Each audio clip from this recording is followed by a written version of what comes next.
Uh-oh. Oh, there we go.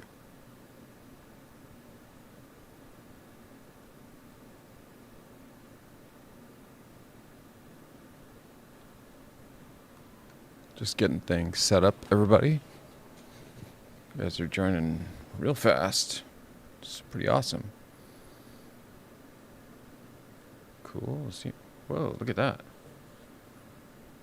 Awesome, awesome. Docs. Oh, I don't even need that other doc. Okay. YouTube. What is this? I didn't know that. Just seeing some strange stuff on IG here. I think it's all good now. Okay, streaming.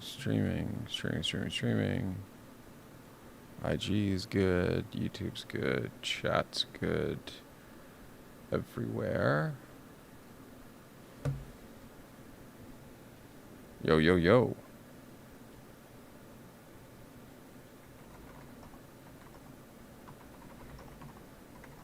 I think that my chat still doesn't work, but I can debug that later. It's kind of like a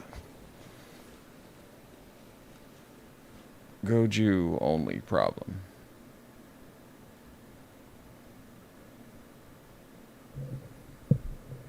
Alrighty. Let's give people another minute or two to hop on. For IGers and TTs, TikToks, you should be mostly okay. I hope. I'm going to try to keep it in this line of sight here. We're going to mostly talk about critical thinking and deep reasoning. And we'll talk about the degrees of separation and abstract thought. I was actually inspired by a comment we had in one of the, actually I think the last live stream that I want to look at first to help you kind of understand what made me kind of pivot and want to talk about this. This is actually something super, super important to me. And I've spent at least the last 15 years trying to get better with this. This whole idea of critical thinking, deep reasoning, that kind of thing. And I want to quickly talk about some of the anthropic stuff, just the hilarity, I think, maybe, with fable and mythos. And this whole hype machine pre-IPO, I think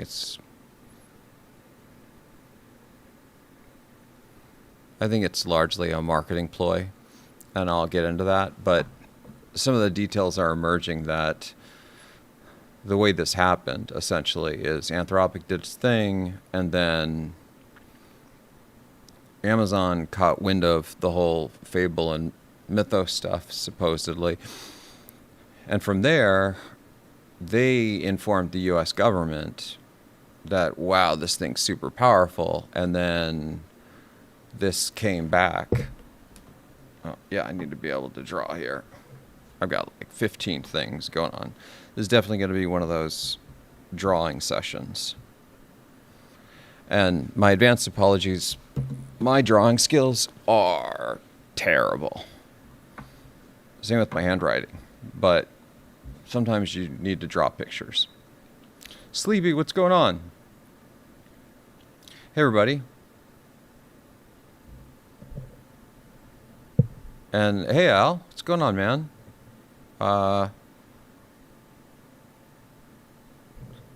Sweet. I didn't know that you bugged out, but glad to have you here. And this, I don't know, this depends how long the stream is, kind of depends on how deep we get into it. This is something I can talk about for 10 hours straight, easy. This is actually one of the core things that I teach at the uni. That's how important it is. It's like 3 major things that I talk about in my machine programming course. It's like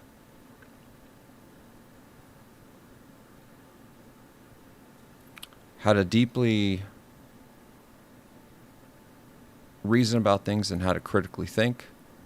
That's one category. The second is to deeply understand how machine programming works at both a theoretical and a practical level. And then the third piece is to build a semi-real machine programming system. That's the final project of the course. And my class is project-based, so a large portion of the grade essentially comes from that project. But in those 3 things, the first piece that I really focus on is this idea of walking through how to enhance your critical thinking and deep reasoning skills. And this is kind of one of those things I think is a bit strange, in that I think most people, myself included, before I started to like really deep dive into this, believe that they have really good critical thinking skills and reasoning skills. It's sort of like, I think most people think that they're good drivers, or maybe that they're good writers, right? I don't think there's many people that sort of volunteer and say, I'm a terrible writer or I'm a terrible driver. But we know that there are people that are not great at driving and not great at communication. So what I find similarly is, I think there's this, so Loyola, what's hilarious about this is all an insider thing. This is literally a strategic stepwise marketing ploy. And Amazon was actually doing its part on behalf of Anthropic, in my mind. And I'll decompress that in a second, but I don't think Amazon did anything to hurt Anthropic. I think Amazon is in on it in a major way. But it couldn't come directly from Anthropic, so they had Amazon deliver it. Then it looks more legit, like it's not coming directly from Anthropic. Like Anthropic can't self-report to the U.S. government and say, hey, this is too powerful, we shouldn't let people use it. Because then people would be like, wait, you actively tried to shut down your own model? Because think about there is essentially no upside for Anthropic's new model to exist in the public's eyes before their IPO. There's zero upside to it. Because that thing has been hype maxed, any findings are going to pull it down. Any findings. It's much better, right? This is like one of the tricks that the VCs try to like teach you when you're pitching your company, is the less they know, the more mysterious it is, the more interested they're going to be. So similarly, this is a tactic in my mind that Anthropic is using, which is there's far more hype and excitement and mystery, curiosity, all those things on a model that everybody says is the best, greatest, whatever model that's ever existed for the 1300th time, right? We've heard the story before. But it's so much more effective if nobody has access to that model and that model gets shut down by the U.S. government because it is too powerful. That creates a very strong narrative for Anthropic that they have something so incredible that is going to skyrocket their IPO. This is a strategic marketing ploy. And the big indicator about this is supposedly Amazon told on Anthropic. Amazon has invested hundreds of millions of dollars into Anthropic. Why would Amazon actively work against their own business decisions. That makes no sense. It's all a show. It's hype maxed. It's not real, is what I'm getting at here.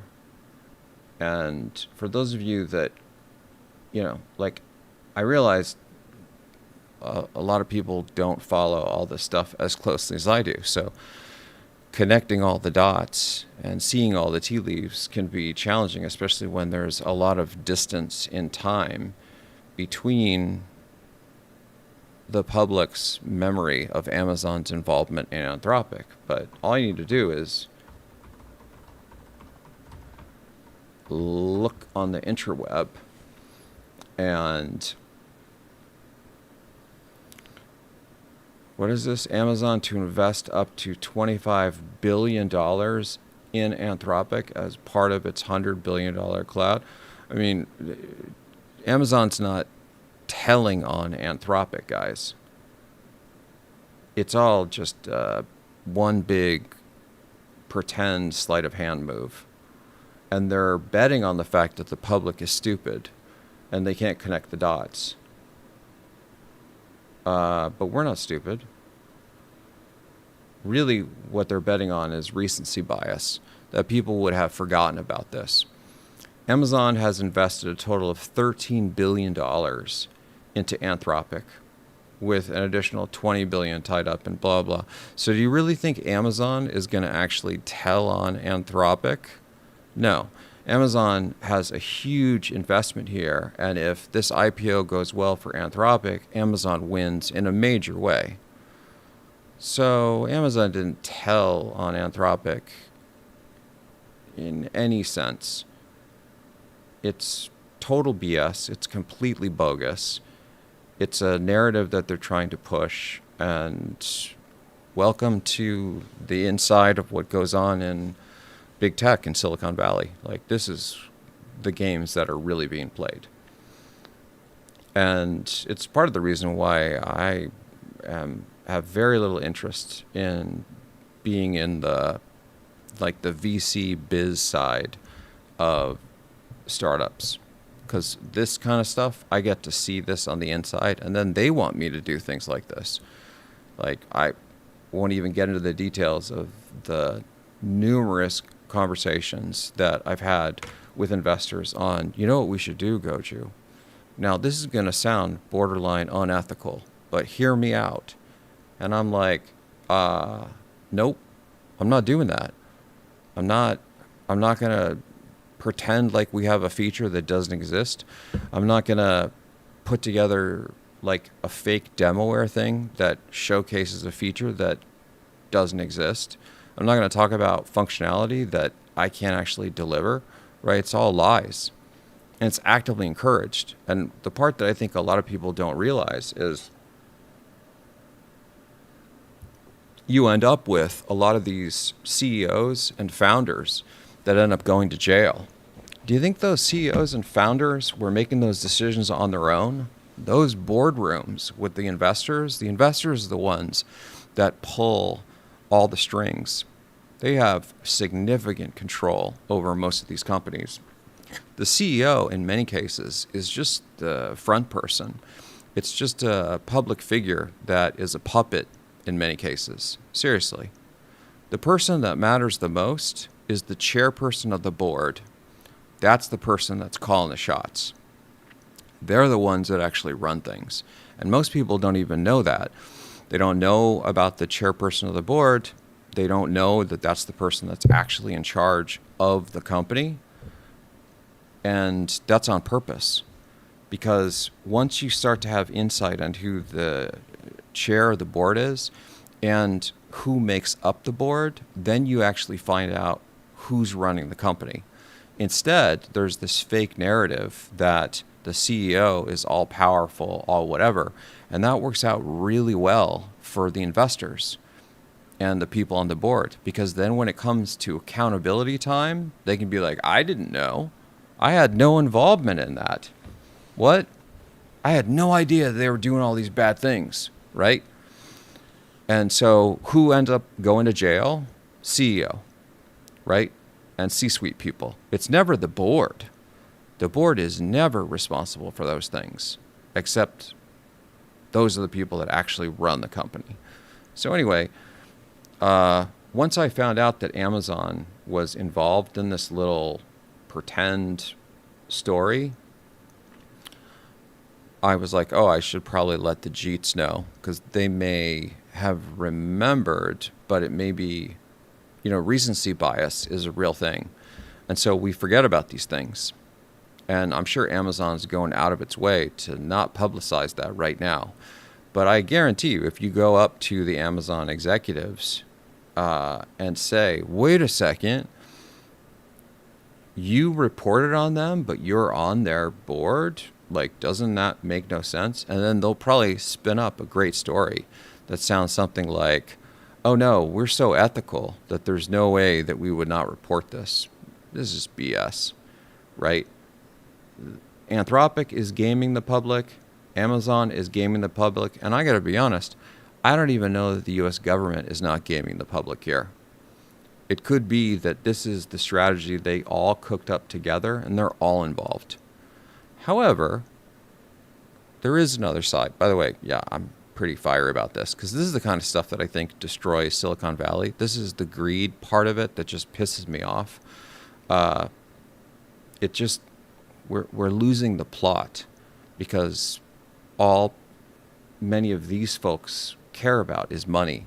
They're not in it for the beauty of the science. They're not in it for the actual advancement of technology and stuff. They're in it just so they can buy a yacht and whatever. And it perverts. It's perverting far too many things right now. It's really gotten out of control. The good news, though, is from my perspective, reading the tea leaves, these guys are cooked. I mean, LLMs are the only reason to race to these IPOs is if it's a complete and utter failure. There is no reason to rush this if it actually makes sense. You would want to sit in a private, especially if you're like the founders, because you have far more control of the company when it's private, significantly more control. But it makes so much sense that, at least for OpenAI and Anthropic, to race, because Sam Altman is not great. I mean, it's interesting too, because for a while there, I was actually fully on team Dario before I did my homework, because I thought that Dario was a good guy, and I'm not so sure anymore. What was obvious to me is that after watching Sam Altman and then hearing the stories about what goes on secretly inside of OpenAI, that it was like, okay, Sam Altman is just a scam artist. Like, he's just a pathological liar, and there's so many people reporting on this. Like, it's one of those things where you hear about things that happen to women in like the Me Too stuff, and it's like one woman, I don't know, right? It's uncertain. But if you get 40 women all reporting the same story about the same guy, pretty sure that guy has been doing some stuff. So it's the same way with anything. If you get dozens of independent people all reporting on the same attribute that somebody has, like that they're a pathological liar, you can be pretty damn sure that they're a pathological liar. And that's basically the story of Sam Altman, at least from my perspective. So on one hand, you have Sam Altman, which is clearly a pathological liar. And keep in mind, the people that are the investors, these are not dumb people. They have money for a reason. They're very smart. They're like hyper intelligent people. So they've already figured out that Sam Altman is a pathological liar, and they're kind of like, don't care, right? All they're thinking about is just, can they control him? I mean, this is literally how they think, right? It's not about ethics or morality or goodness. It's like, okay, so what do we need to do? in order to make sure that our investment is spectacular. And so the idea is you just keep Sammy Boy in place as long as possible without destroying the company. That's really good for optics, all kinds of stuff. Like if you replace him as a CEO right before the IPO, that looks really bad. The optics on that are terrible. So you accept the fact that he's like this, and you try to control him as best you can and make sure that he stays on script, all that stuff. It's very much like what you do when you're grooming like a president or vice president, right? Or senators, this type of thing. Anyway, so I'm fully convinced that the board and the people that actually run OpenAI, not Sam Altman, figured this out a long time ago, and so there makes a lot of sense to race to the IPO for Sam just to get Sam out of there, because I can almost guarantee you that the moment that the IPO and the dust has settled, Sam's gone. No way they're going to let him run that company. But then there was Anthropic, right? And Dario's a smart guy. I don't think he's a pathological liar, right? I think that when he has a PhD, that takes scientific discipline. It's, I think a lot of people might be confused about what the PhD actually means. But at least from my perspective, a PhD is more about your ability to persevere through an extreme amount of hardship. Or at least for people like me, it was just an extreme amount of hardship. And it's more about your perseverance than it is about your intelligence or anything like that. And also about your ability to grow, right? To see if you can suck it up when people are basically just telling you that you suck for 7 years. And this is why the attrition rates for PhD programs are like 50%, yet the attrition rates for things like medical school, it's like 1%. Because in medical school, once you get in, if you do your work, and I don't mean this as any disrespect for MDs, a lot of it is you have to be very disciplined in your studies. There's lots of things to know, but you don't have to invent new science. And it sounds like this might be very easy, right, for people that maybe haven't done this before, like truly. Not just invent something, but invent something that you can demonstrate is different from all the things in the world that came before it, and also has notable value compared against the other things that already exist. Like there's a lot to do to get this achievement. It actually relates a lot to this. Like this is actually what I think you learn doing a PhD, is how to critically think and deeply reason. I think that pretty much all PhDs that I know, we all kind of tell the same story. And I think that that's essentially the checkpoint, is once they see that, okay, you can do this, you've actually invented something, you've pushed the knowledge in the field forward, so it's essentially a tiny bit further than it was before you got here, and you can support that with an overwhelming amount of evidence, you're good. But that's very, very hard. It sounds like it's easy, maybe. At least when you're first starting to do it. I think today it's significantly easier for me, but it's kind of like, I think I just know how it all works now. And so in some sense, it's a little bit like old hat. And not really. I mean, it's still super hard, but it's not nearly as hard as it was the first time. Like, it's kind of like anything. It's like the first time trying to ride a bicycle, or first time trying to learn how to swim, right? It can be really challenging. But then after you do it for a couple years, you're kind of like, yeah, this is not that bad. Anyway, so Dario has a PhD, and I generally, and I don't mean, I think, as you guys know, I'm the furthest thing from an academic snob. I don't do that. Some of the smartest people I know are literally like high school dropouts, right? So this is an irrelevant thing for me. I make no judgments about people's academic backgrounds. So you have a PhD, you don't have a PhD, it's kind of all the same to me. But if you have a PhD, what it usually indicates to me is not that you're hyper intelligent. It tells me that you have perseverance and that you care.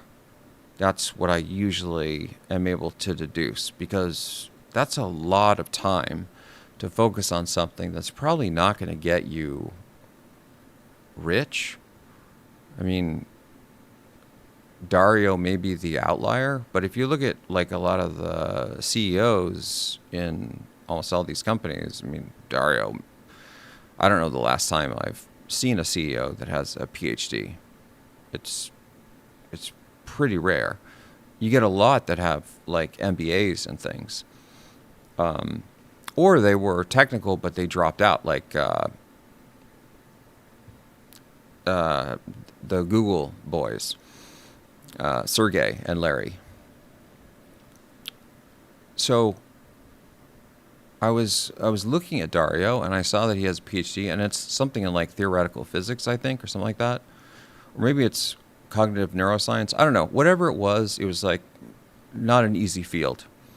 So this is like hard science stuff. So immediately I was like, okay, so he's probably somebody that deeply cares about science. And he left OpenAI. There's actually a clip of this on X that I saw earlier this week where he's talking about the reason why he left OpenAI had nothing to do with their business model or that there was tension in the office, that the science wasn't good. It was the fact that he basically came out and said Sam Altman is a pathological liar. Like, without actually saying that, he basically said that. He said something to the effect of, if you get to the point to where you can't talk to someone that's in charge and trust what they're saying to you is truthful, you are at a dead end. And I firmly believe in this. This is why having integrity is, I got to talk about this quite a bit, is like one of the most important things to me. Is I'll make mistakes all the time with you guys. I'll get facts wrong. I'll just misremember things, but I'll never, ever intentionally mislead you. No way, right? Because I understand that trust is the foundation of all of this. And if you guys can't trust me, then you're not going to care about anything that I say. And that's, bidirectional. So the more trust I have with all of you, the more that our relationship builds individually, right? And I'm getting to know a lot of you guys. You're amazing. Anyway, so Dario says this thing about Sam in this interview. I'll see if I can find it and drop it on a Discord. But basically says that he left OpenAI because Sam's a bad guy and he has no ethics. In my mind, when people call out other people for not being ethical and they have like a bunch of concrete evidence, that usually indicates to me that that person could be ethical, right? It's not always the case. Sometimes it's the pot calling the kettle black kind of thing. Anyway, in the early stages of watching Anthropic, what I was seeing is that it seemed to have the right leadership. Dario seemed to know what he was doing. He was pulling in a lot of really smart people and creating an environment that I think was conducive to productivity and letting people spread their wings. That sounds like a really good setup to do incredible things, right? It sounds like a strong basis for all these things to go great. But then I started to hear the murmurings of what we've been talking about lately, which is it's a cult in there. They worship the AI, like they want the AIs to run everything. And it's like they want a lot of things that sound really nice, but it's being massively oversimplified. On top of that, I deeply understand how neural networks work and machine learning and AI. I mean, I don't know everything, but like I've been doing this for a while. And, it's what I teach at the university, so I should minimally know enough to teach other PhDs.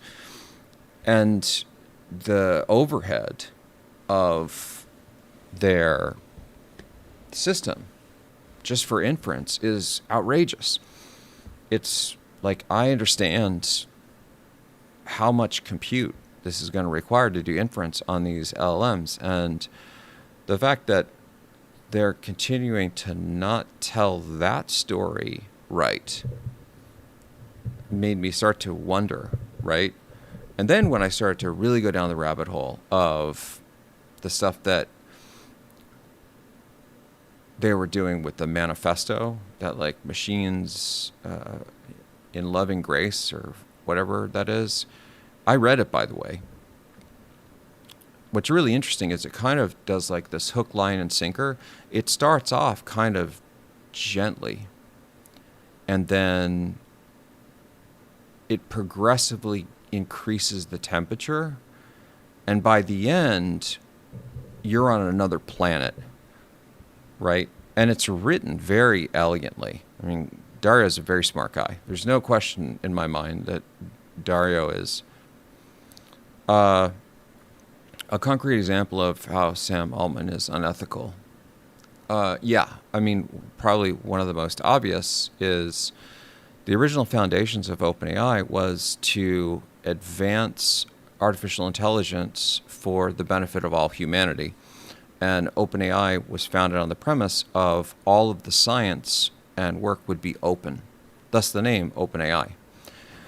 And in doing so, they recruited a bunch of huge investors, one in particular, Elon Musk, to invest for a nonprofit company, specifically, that it would be not for profit. That was a key piece of this story. And when you run a nonprofit versus running a for-profit company, it's a very different ballgame, because you're not allowed to do a lot of things in nonprofits that you can do in for-profits. The other big thing is there's a massive tax benefit when you're a nonprofit. That's why sometimes people that run nonprofits, like it sounds like it's philanthropy and good stuff, but then there's some shady things that go on, I mean, there's shady things that happen anywhere, but this is why there's like a lot of scrutiny with nonprofits. And you often hear of really like big Ponzi schemes and con artists in nonprofits where you'll get mercenaries in for-profit companies, right? That people, they just deeply care about money. Certainly you'll still get con artists and things, but there's an immediate benefit for people that found nonprofit companies especially in the United States, for the tax benefit. Because essentially there's all the income that they generate, all their salaries, all that stuff, it's not taxed at all. No tax. It's just money that goes directly into your pocket. But there are major restrictions on the things that you can do as a nonprofit versus being a for-profit. Like one of those, I think, is there's no IPO. You can't like IPO. It can't be like a publicly traded company because there is no profit in it. So why would people invest? Like the public's not going to make any money. But people that deeply care about a movement, right, like an idea, will often spend a lot of money on nonprofits. And a big part of that is donations that go to nonprofits are a massive tax write-off. So they get sort of a double win is they, and this is also why there's corruption in nonprofits, because you can funnel money. You can launder money like much easier in I shouldn't know all the stuff that I know, but it's Silicon Valley teaches you just a bunch of things. Anyway, so this is one of the biggest things that, like, the biggest cons of all time is to raise huge amounts of money from investors under the premise that it's a nonprofit, which is really important to them for like the tax stuff. Plus, if they really do believe in the mission, which, I think my view on Elon Musk is pretty nuanced and complicated, but I do think that Elon cares. I think that he does want to advance things and do meaningful things. I don't necessarily love his public persona, his tweets, this salute thing. It's like, he's a hard guy to love, even if you want to support him.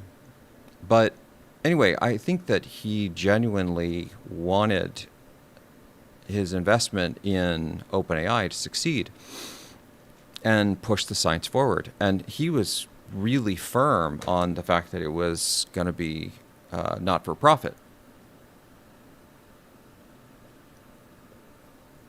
That was like one of the key pieces for him.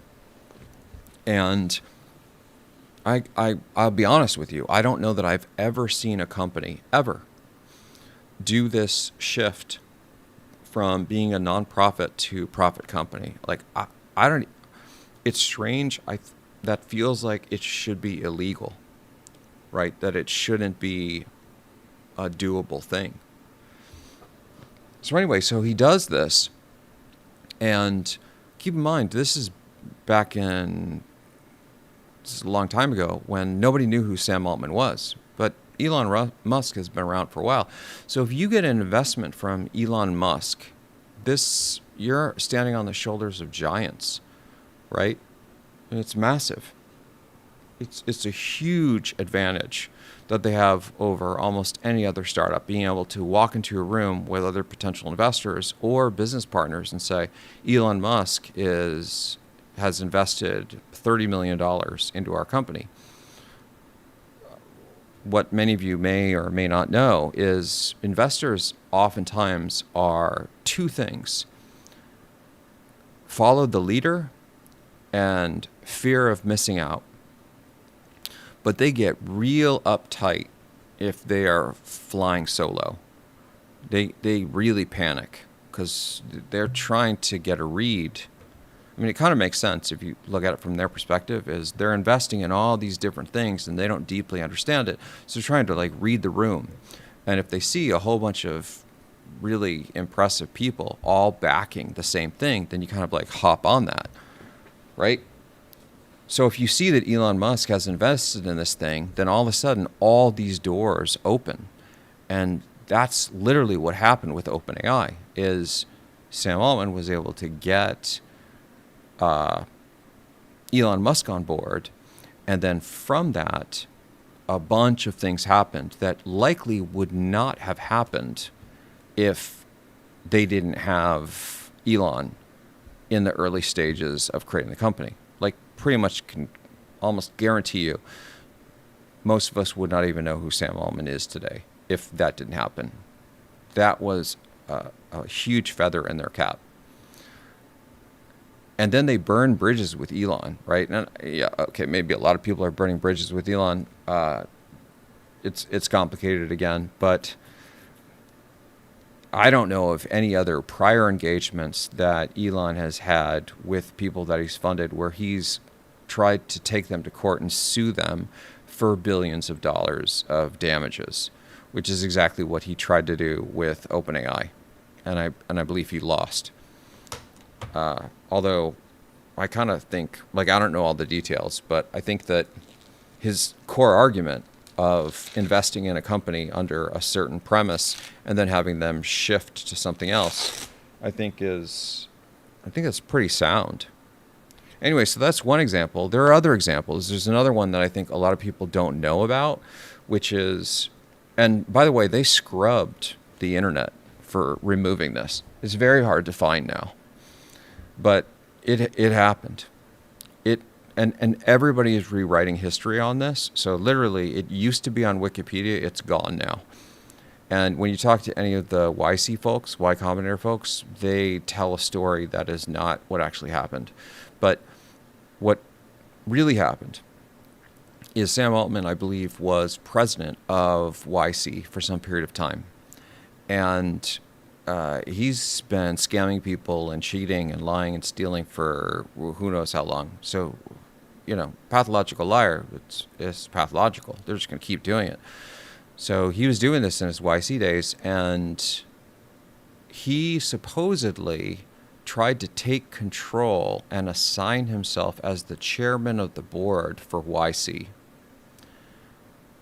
You can't do that, right? Like you can't just magically make yourself the chairman of the board. Anyway, so he did this, and then the board found out, and they fired him, right? He didn't resign from YC. He didn't resign from the board. He was ousted.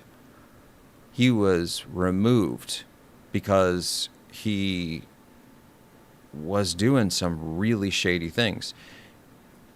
Some parts of the internet may still have this, but even, I think, Gary Tan, who's the president of YC right now or something like that, he said that, oh, no, the story about how Sam Altman left YC is false. No, we've actually been working with Sam. We invested in OpenAI. Like, they're absolutely historical revisionists, right? That is not at all what happened. But,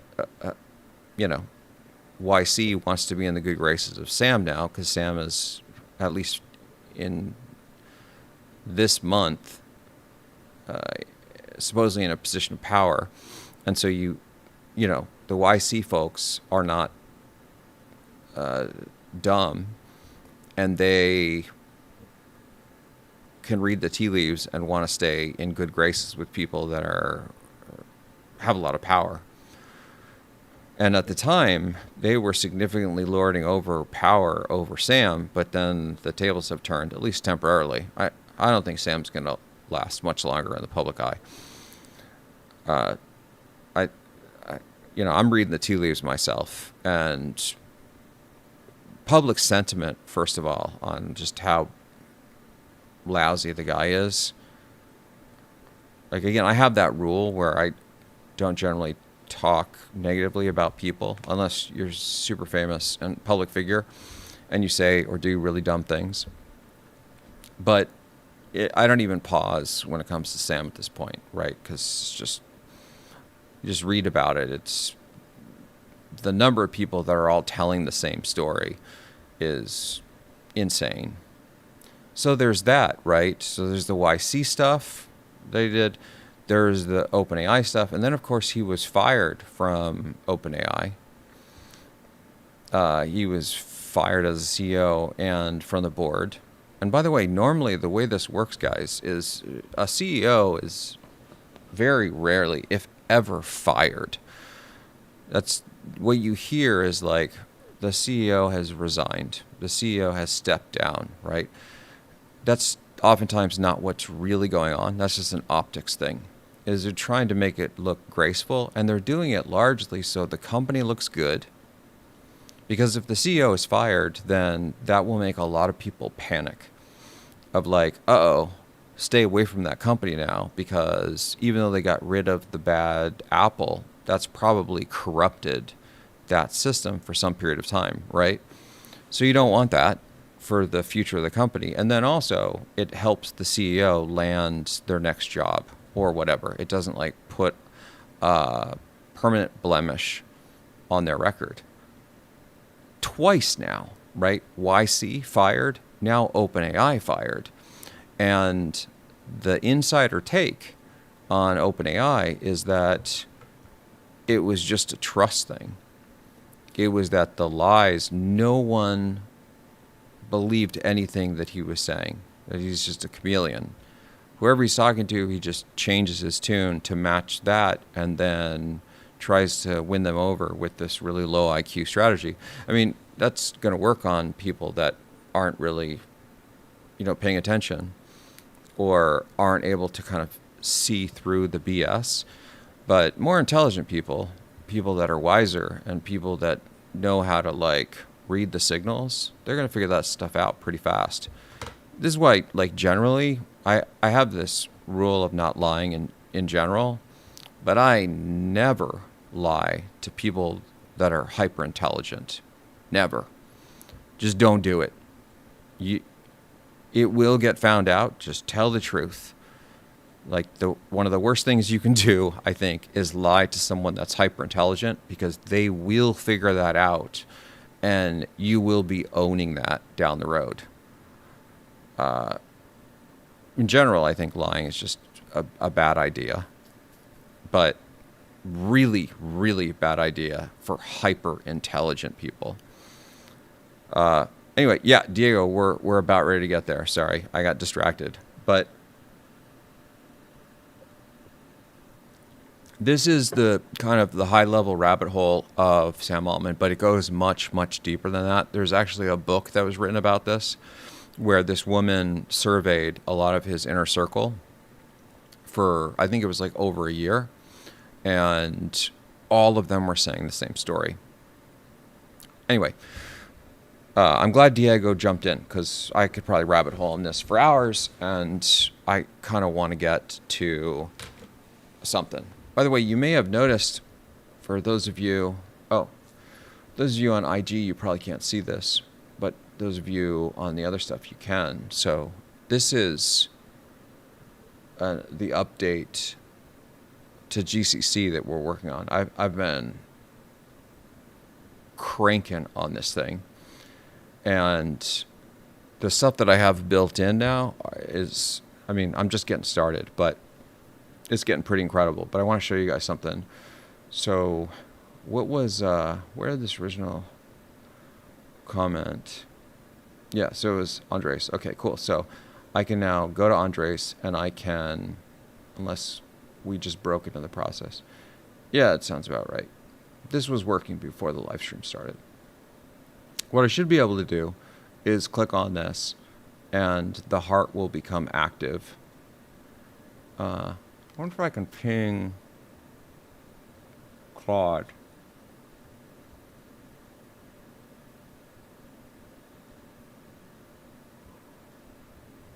Oh, it's really strange. I wonder what's causing that. One second, guys. The click on the hearts are no longer working. Please investigate. Live streaming right now and need to use it. All right, we'll have Claude work on that. So anyway, you've got this whole setup that you guys can see. Let me just pull this down a little bit. On top of that, everybody now, whether you realize it or not, you are now playing the GDT role-playing game. That's right. Anybody that is actually on this stream right now, you're already a member of the GTT role-playing game. And I think the mouse clicks are just off. So anyway, here's Andres, and you can see some of the stuff that he's saying. Maybe I can click on it here. No. Okay, you see everybody has a level now, and you have a class, this relationship, you have this reputation, all this, but it's much deeper than that. This is Andre's scorecard. So, by the way, this is all being learned as you're interacting. So once Andres interacts enough, the GCC system is going to assign him a class based on how he interacts. And he's leveling up every time he interacts or joins a thing, or I heart any of his messages, all this stuff. So you're getting experience basically for just being on the stream. Anytime you communicate, especially if it's good sentiment analysis, and all of this is being tracked. And so you all have levels, you all have classes, you have morality. So it's doing sentiment analysis on the things that you're saying, and as it learns more and more, your morality is going to start to shift one way or the other. Everybody starts out true neutral. And then you can see over here, if I sort this by messages, you can see, so Labyrinth is already level 2. He's an initiate firebrand, true neutral, and all that. And so, like, since he's communicated quite a bit, GCC has already figured out certain things. And yeah, now here's the part that I think is gonna interest you guys. So you're all now playing the GCC RPG just by logging in. And for those of you that know me,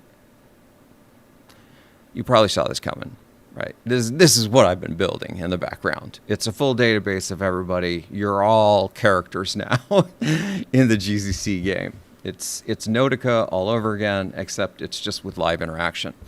So here are some of the details about this. First, there's going to be a leaderboard that we put on the website that's going to show, it's not going to show the messages, only I'll be able to see that, right? But it's going to show other things like your level, your reputation, all this stuff. Be on your best behavior, right? Don't be mean, or you're going to get into this nefarious morality. But what I'm going to do is not only will people that are the most leveled up show up, this is also really good for our community because it's going to help people know who to talk to, right? It's pretty funny. They'll know who to talk to for the high-level users, players, Jeets. But the leveling is flagged automatically in the system. Also, the leveling goes up each time I like your comments. So, for example, Abe made this comment. Our click thing is broken right now. But when you look at his scorecard, yeah, this is all working before this stream. Let me go, mouse click is broken for my screenshot. Anyway, so when it shows the actual scorecard properly, let's see if I can get it to work. Yeah, you'll see, so here's the mini scorecard. And so you've got the class, the level, you've got the experience bar, and then all of these things. And then on top of that, you get experience boosts every time I like your messages. And there's 3 levels of likes right now. There's the low level, the first one, there's the second tier, and the third tier. Basically, the way to look at that is this heart that you see that's barely visible. Once I click on this and it's actually working, the first thing is it'll turn white. That's like the first level of like. Then it'll turn orange, and then the highest level is blue. And then when you look at the scorecard system over here, whenever it decides to click on that, it's a little sluggish because there's a lot here. You'll see here that these are the 3 categories. yeah, Claude broke some stuff in the process of trying to fix this. And so it's keeping track of all the hearts. And this also levels you up. Okay, cool. So on top of this actually being very helpful for, one, creating healthy dialogue inside of GTT. By the way, yes, we will be mining the Discord. So that data, all the interaction with the Discord will also translate to the live streams. Obviously, live stream is the biggest bang for your buck. So basically, every message you send, you're getting experience. But it's not just the message. It's doing sentiment analysis. And with that sentiment analysis, it's then assessing, like, are you actually saying things that are helpful for the community, or are you trolling, right? Yeah. So with the leaderboard, you'll show up on the GTT website, and it'll list like the top 100 people. So in the database already, there are, I think we've got like 600 people, something like that. It's a little sluggish because I think Claude wrote this in a pretty unoptimized way. This is not Nautica quality code. Okay, it's really struggling. Hold on, let's see if I can click on.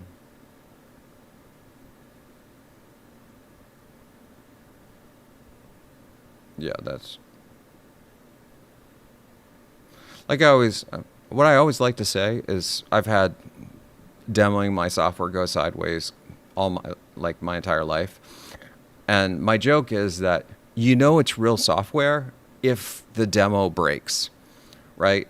It's only the fake software that executes flawlessly. What was I going to show? Anyway, yeah, so you'll be able to your name will essentially show up on the leaderboard for the GTT website. So you get some notoriety there. On top of that, though, for people that make high levels in GDT, I'm going to give you something. I don't know exactly what I'm going to do yet, but I did this on Nautica. I'll do this on GDT as well. So basically, you are not only helping the community, and you now are getting dopamine hits because you're actually leveling up every time you interact. My strong belief is this is creating a lot more cohesion. It incentivizes people to do the right thing rather than the wrong thing. And we are getting to play a role-playing game while we're doing all the live streams. So we've essentially gamified, or we're beginning to gamify social.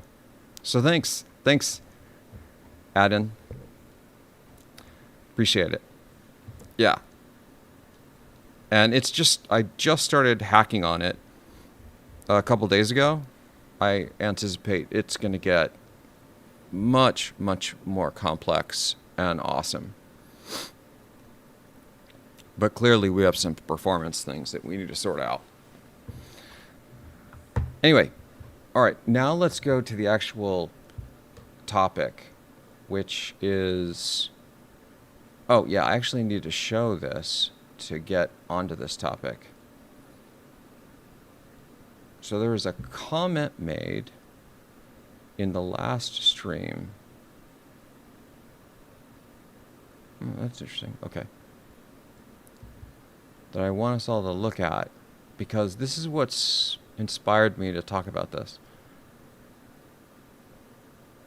So in the last stream I was talking about the fable and mythos, and I was mostly trying to give my take on the hype angle of this and what my thoughts were on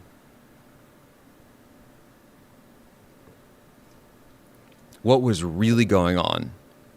Like, is fable really this super powerful thing? Is this just a whole bunch of hype? And that was the primary focus of this last stream. I need to take a quick bio, guys. Just give me 2 minutes and we'll keep going. So now's a good time if you need to do the same.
Okay. Thanks for bearing with me.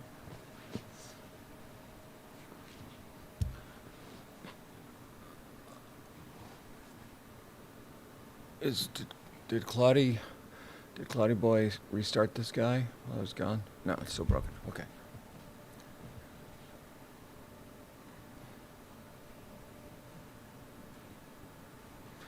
All right. Let me find this. Oh, it did. Did it restart this? Yeah, it probably did restart it. Yeah, because I was scrolled up, I think. Anyway, so I was talking about this whole fable and mythos thing. And I think, as you guys know, I always foster goodwill. Like, this is really important to me. I never assume anyone has ill will or is a bad actor. I'll only make that decision once I see an abundance of overwhelming data. And I'm also impossible to troll. So it may seem sometimes as though I'll interact with people that might look like they're trolls. And it's like, is Goju being baited? No. All I'm doing is I'm fostering goodwill. And so what I see is, if someone takes the time to make a comment, then they care. Because making a comment takes time. It takes effort. And if they were truly indifferent to GTT, then they would just hide GTT from all their messages or something, right? But instead, they're engaging. Now, I know that there's a lot of people that troll. And keep in mind, I've been running Nautica for 25 years. I've probably been trolled more times than every single person that is a member of GTT combined.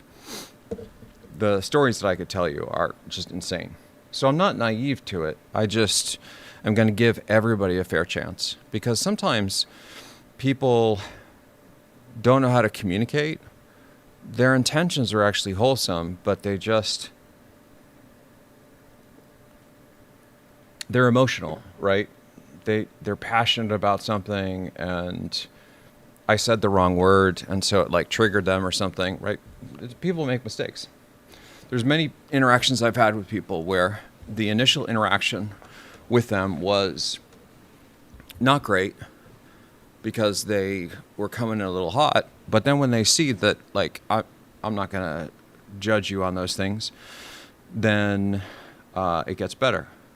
Okay, it's still not figured it out, but that's okay.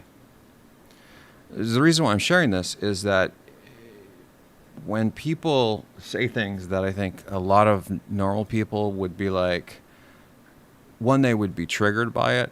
I'm literally untriggerable. It can't be done. And you'll see me get roasted in the comments. I don't care, right? It has zero effect on me. Like, literally, I'm immune. And also, one of the things that I think all you do when you engage with people that are like really trolling you is every time you engage directly, it just adds fuel to the fire. So literally, my take is I'm just indifferent. I won't even delete the comment unless it's like massively offensive, not to me, but to some, like it's Nazi propaganda or it's something like really over the top. I'll leave it, because I often find that when other people that are more rational see someone else is acting not in a good way, then they'll step in and say, hey, this is like not super great. And I've actually seen this. In fact, I know that many of you are like 1,000% loyal, which is awesome. Some people have actually tried to roast me, and there's like 10 people that jump in, and now most of the roasts happen on my private DMs, because I think most people are maybe too afraid to leave a comment in the public space. Anyway, this is all important background because this right here, this comment from Call 1800. So this guy says this is after I had been talking about the fable and mythos. Oh my God, Claude. All right.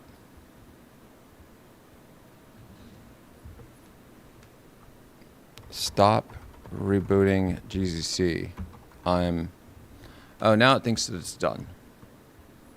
Let's see if it's actually done. It's not done. Okay, the good news is maybe it's actually stopped. Oh, look at this. Oh, look, you can kind of click on this. It's sort of working-ish.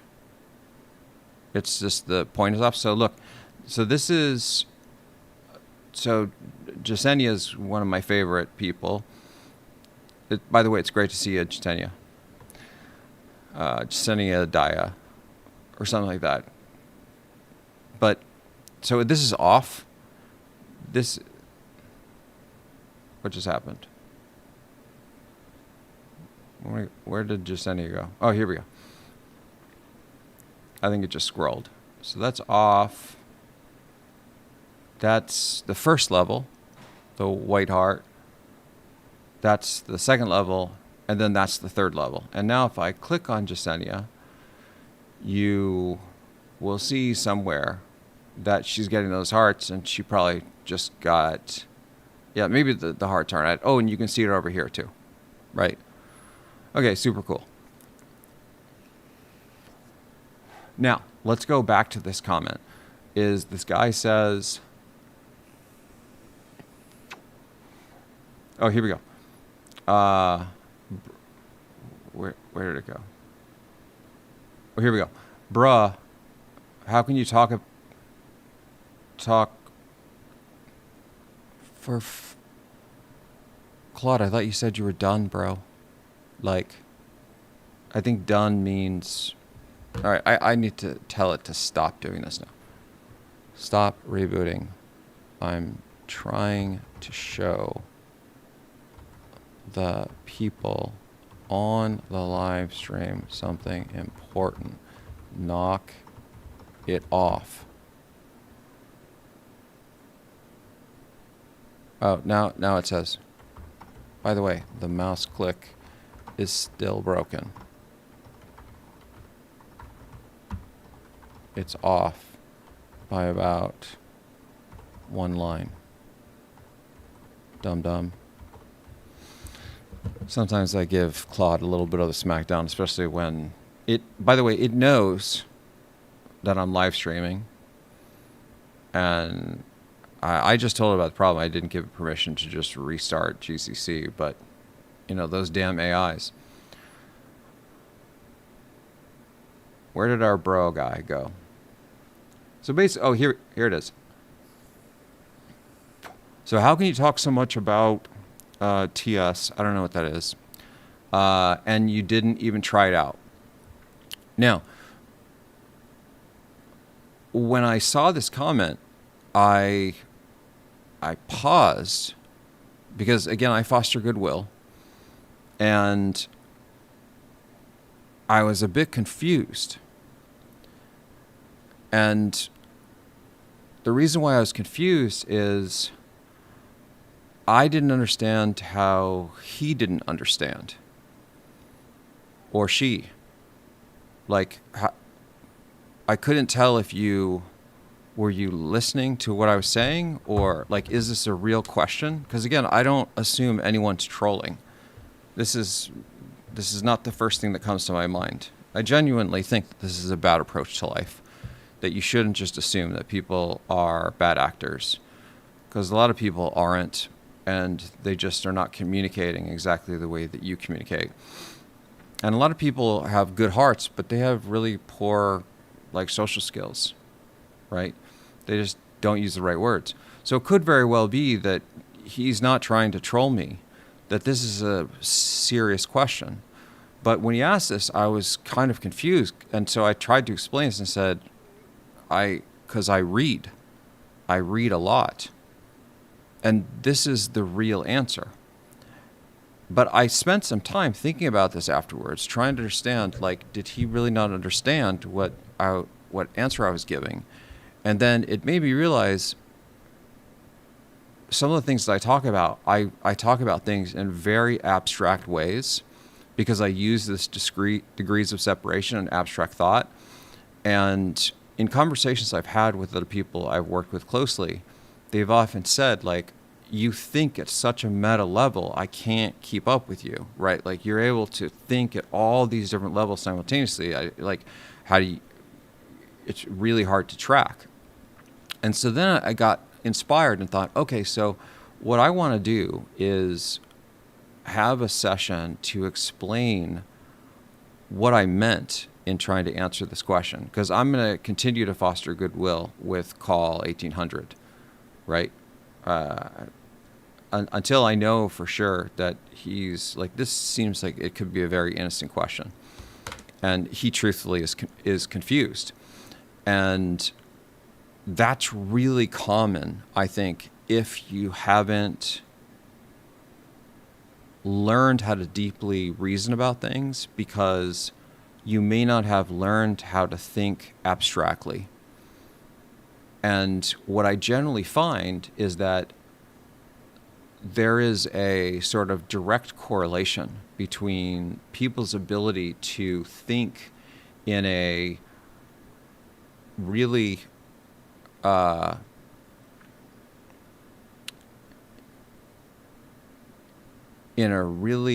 abstract way based on the training they have in critical thinking and deep reasoning. So with that in mind, I want to try to get into what these two things are, how they stitch together, and how you can level up this skill. Because it is a skill.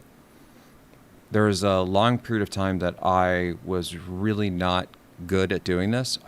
I could not think in many degrees of separation. I didn't have the ability to do it. And then I was trained by my mentors, and over enough time with enough practice, I was able to hopefully improve the skill. So before I do that, I want to give you a quick overview on how the peer review research system works for science. And the reason why this is relevant is my answer to Call 1800 was that I read a lot. And that wasn't me speaking in jest. That's actually what I do. And from the readings and working on developing really advanced degrees of separation, abstract thought, critical thinking, and all this stuff, it allows you the ability to critically assess things just by reading about them. So what we do in the research community, right, if you're on these program committees, the way this works is first you have to generally be considered a subject matter expert. So you'll need to have publications in the area. You need to there needs to be a body of evidence. And it's not like a gatekeeping thing. Like I think this is a very reductive way of viewing this, that it's like, oh, it's only for the PhD elitists. That's not it at all. What it is that for any of these venues, they have a reputation of publishing high quality work. And they have a rotating committee of people that are offering their time that... Oh, awesome. Okay. Thanks for letting me know about that. I'll check that out, Kat. Oh, here, let's test out our little... It's still, I think if I go down a little bit. Look at that. Blue heart for you, Kat. So the way that these work is, because there's so many people that they have to put on these committees every year, they need a quick way to assess the qualifications of people. And the easiest way to do that is just look at them on paper, right? So they'll look at things like your publications, your H-index, all that stuff. Do you have a PhD? That's usually a minimum requirement. You usually have to be published in that area. Generally, the committee has to know who you are, right? It's not like an insiders only thing, because you can break into any of these fields just by doing the work and people will recognize you. It's not like the VC world where if you don't have connections on the inside, you're never getting in, right? That's very much how the VC world works. But in academia, or at least in the circles that I've been in, I was nobody. And then I just worked a lot and showed people that I had like perseverance, and then I'm allowed into the community. It's really more about that you care. That I think anyone, truthfully, there is some minimum bar of intelligence, but I think most humans actually have that. It's more about being able to be disciplined enough to put in the work. And the truth is, that's the hard part. It's like the bar for getting a PhD is like, for intelligence, it's not that much. But for the actual work you have to do, it is potentially a lot. Anyway, so on these program committees, you get in and you're a subject matter expert, and then you assess these works. How do you do that? By reading. You will be given a paper, and from just reading that paper, you will have to assess that paper's strengths, its weaknesses. you will be expected to reason about it in like a high topological way, in a deeply nuanced, fine-grained way, in a way that is comparative to the other literature in that field. You'll be expected to do all of these things. And all of that is done just from reading. That we as reviewers, we don't have time, nor do we even have access to the systems themselves. But once you work in a field long enough, you get a very strong intuition about things. Like you'll have a understanding of what the cost of things are, what the efficiency is, right? You'll be able to look at these algorithms and quickly assess, oh, this is like O of n squared, or this is going to be computationally very heavy, or this is spatially enormous, right? Or, oh, like these experiments don't make sense because they're cherry picking. All of this is done just by reading. You're never actually using the system that they're presenting. And in many cases, you can't, because if you were to use the system, then it wouldn't be a double-blind review process, right? You would know who created it, and now you're violating double-blind policy. You know, the double-blind is, there's single-blind, where the authors submit the work and includes their names, but the authors don't know who the reviewers are. And then there's the double blind, where the authors submit the work without their names, and so the reviewers don't even know who the authors are. So nobody knows who anybody is. And the only person that really knows is the program chair, and the program chair doesn't review papers. And even with the systems that exist today, even the program chair doesn't know sometimes. And all of this blind stuff is built in just in the hopes of preserving ethics, right? It's intentional that you don't want... If some famous author submits a paper and a junior reviewer reads that paper and rejects that paper, and the famous author finds out who that junior reviewer is, that if that person is not a great person, they could likely destroy that junior reviewer's career, right? So you don't want the authors to know who the reviewers are. On the other hand, the reviewers themselves could also do bad things, right? They could have personal grudges against specific authors, or they could be trying to game the system and know who the authors are for certain papers, and or have their buddies basically, and once they know that they're authors of this paper, then it's like they're going to give it an A+. Now, there's all these mechanisms in place that essentially try to get you away from being able to do this. You have to list your conflicts at the time that you join the committee, and you're bound by scientific oath to behave in a way that is showing integrity, all those things, right? And for the most part, I think that people do it, but there are some one-off cases. There's some committees where I could tell things. This is why I don't know if I'll return to NeurIPS, because there were papers being accepted that should not have been accepted. There's also papers being rejected that should not have been rejected. And in some of those, it was very clear to me that they were trying to gatekeep people out or just rubber stamp people through. And I don't love that. Like, I'm not about that. Even if, for example, like one of the papers that they rubber stamped is a friend of mine. I could tell that this was her work. I know the research that she does, and it's really good research, but this paper kind of sucked. And I rejected it. And all the rest of us rejected it. We all unanimously, amongst the reviewers, all gave this paper a reject. That paper was still accepted to NeurIPS. That makes 0 sense. Basically, what happened is the area chair overruled all the reviewers. So my logical conclusion then is, why do you have reviewers?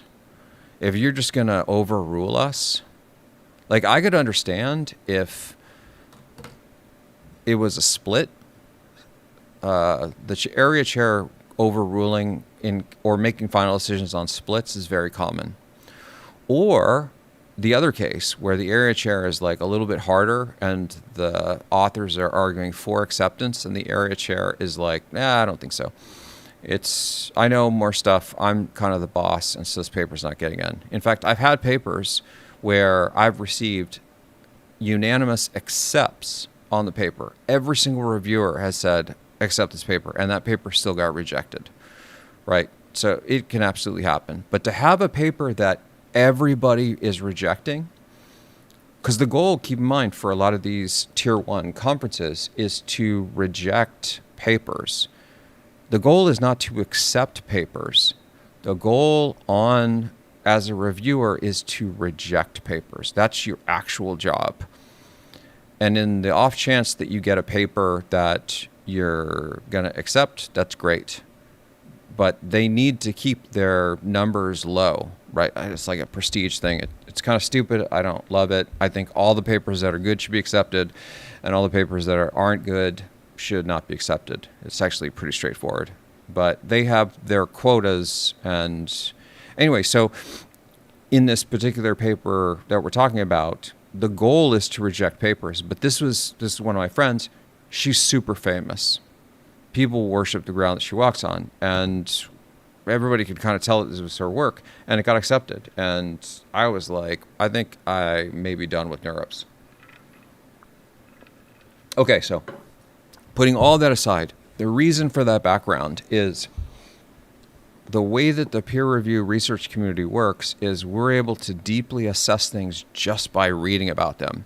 We don't actually have to use something to understand it. And in order to do that, you have to really master the concept of abstract thought. You have to be able to reason about things that you can't necessarily touch concretely. And the truth is, I think this is one of the highest forms of intelligence. My personal view is the more advanced you are intellectually, the more you'll have ability to reason of higher and higher levels of abstract thought. The further you'll be able to do this degrees of separation, right? And the way that I kind of think about it is, if you were to draw this as a line, when we first start using our brains, there is at the very bottom this notion of concrete reasoning. This is sort of the easiest form of thinking, like systems 2 thinking. And what I mean by systems 2 is there's this book, Thinking Fast, Thinking Slow, I think, something like that. And it talks about how systems 1 thinking is reactive. It's sort of reptile brain. And it's what we do intuitively when it's like an autonomous thing. Usually anything related to our survival will be systems 1. So you're about ready to be punched in the face, and so your fear mechanism, you back up. You touch a hot stove, fear mechanism, it's very reactionary. Also, this is something I think is kind of important to think about, is it's also when our emotions control us. Because there's a lot of research that has shown that it's almost impossible to think rationally and be highly emotional at the same time. That these are 2 ends of the spectrum.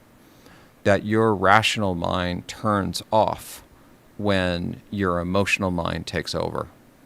And many of you have probably seen this happen, either to yourself or with people you know. They get so angry, right, like road rage, that they do something that logically makes no sense. And they're deeply regretful, maybe in some cases for the rest of their lives, because they're in jail now, or they're not alive. But it's not something they would normally do. That's what happens when your emotional mind takes over. This is why I'm like keen on this whole stoicism thing, And Stoicism is not about not having emotions. You have emotions. Just don't let the emotions control you. That's the key thing.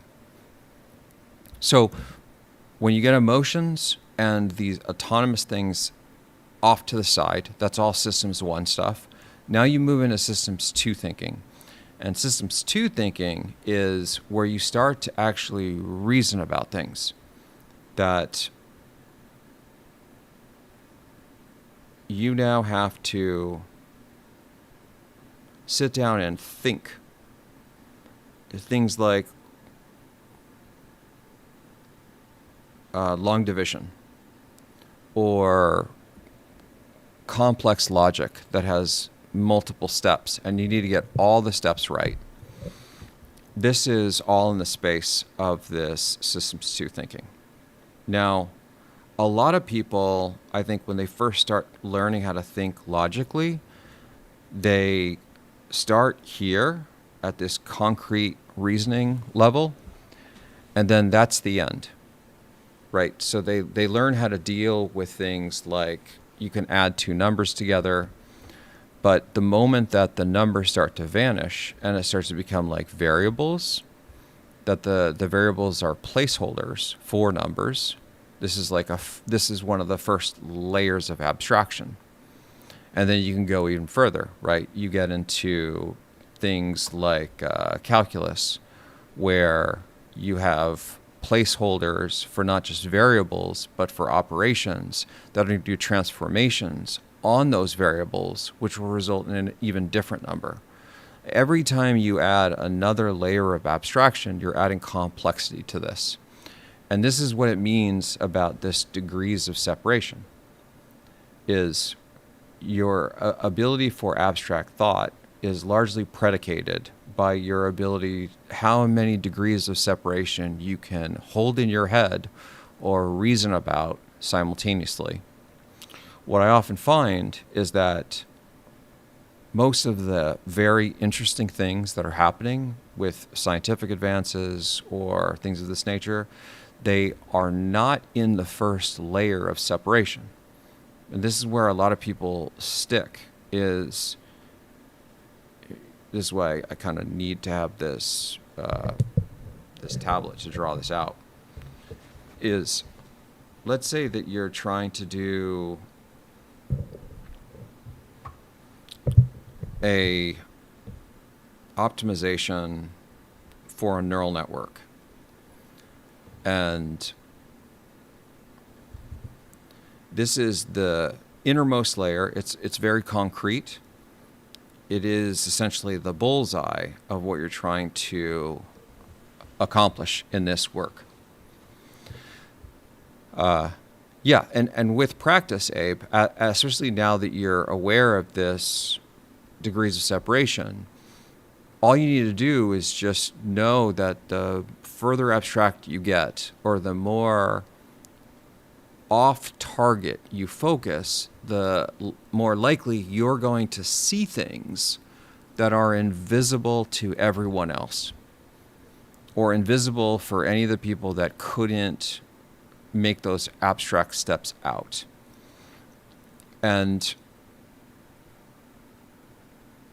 the way that I think about these 2 words is critical thinking is your ability to deeply assess any particular topic in a very logical way, and do it in sort of a both sound and complete fashion. By soundness, I mean mathematical soundness. By completeness, I mean mathematical completeness. So those 2 things.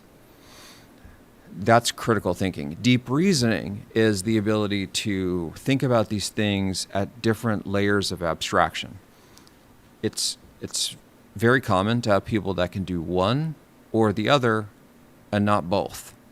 So, for example, some people that I know, they are amazing programmers, and so they code really well, maybe just in one language. Give them a different programming language, and they have lost the ability to kind of take the conceptual understandings that they have in this one space and shift the conceptual understanding of that to this other space. It's the same concepts, though, but what they've lost is they've lost the concreteness of it, that they're not willing to connect the dots of the abstract concepts that carry over between the two spaces. If you can do that, then you can do this second piece, which is the deep reasoning, because the critical thinking is, if we go back to this gradient thing, is that at any particular point you can dive in here and deeply think about this one topic or this one thing. You can also think of this as sort of like the software stack, that you have the top level user applications that you interact with, and then you go all the way down to the hardware. And the question then becomes, in that degree of separation, in that abstract reasoning, how low can you get? So obviously all of us are using the applications directly. That would be, in this case, the concrete level. That would be at the very bottom. And then the abstractions would be the stuff that's going down the stack. The reason why those are abstractions is you can't touch those. You can't feel those. You have to be able to hold those in your head. In order to do that, you have to have a deep level of comprehension and understanding of those things.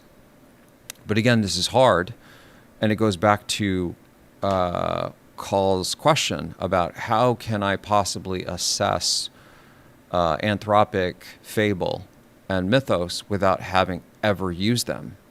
It's very easy. I've spent years deeply understanding the space of machine learning, and so as long as I understand the fundamentals of the machine learning techniques that they're using, I can tell you immediately what the strengths and weaknesses of those techniques are.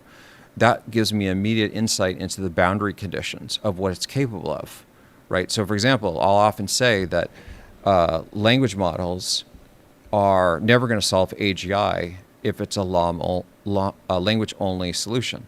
How can I say this so definitively? Because I deeply understand neural networks, and neural networks don't have logical reasoning components.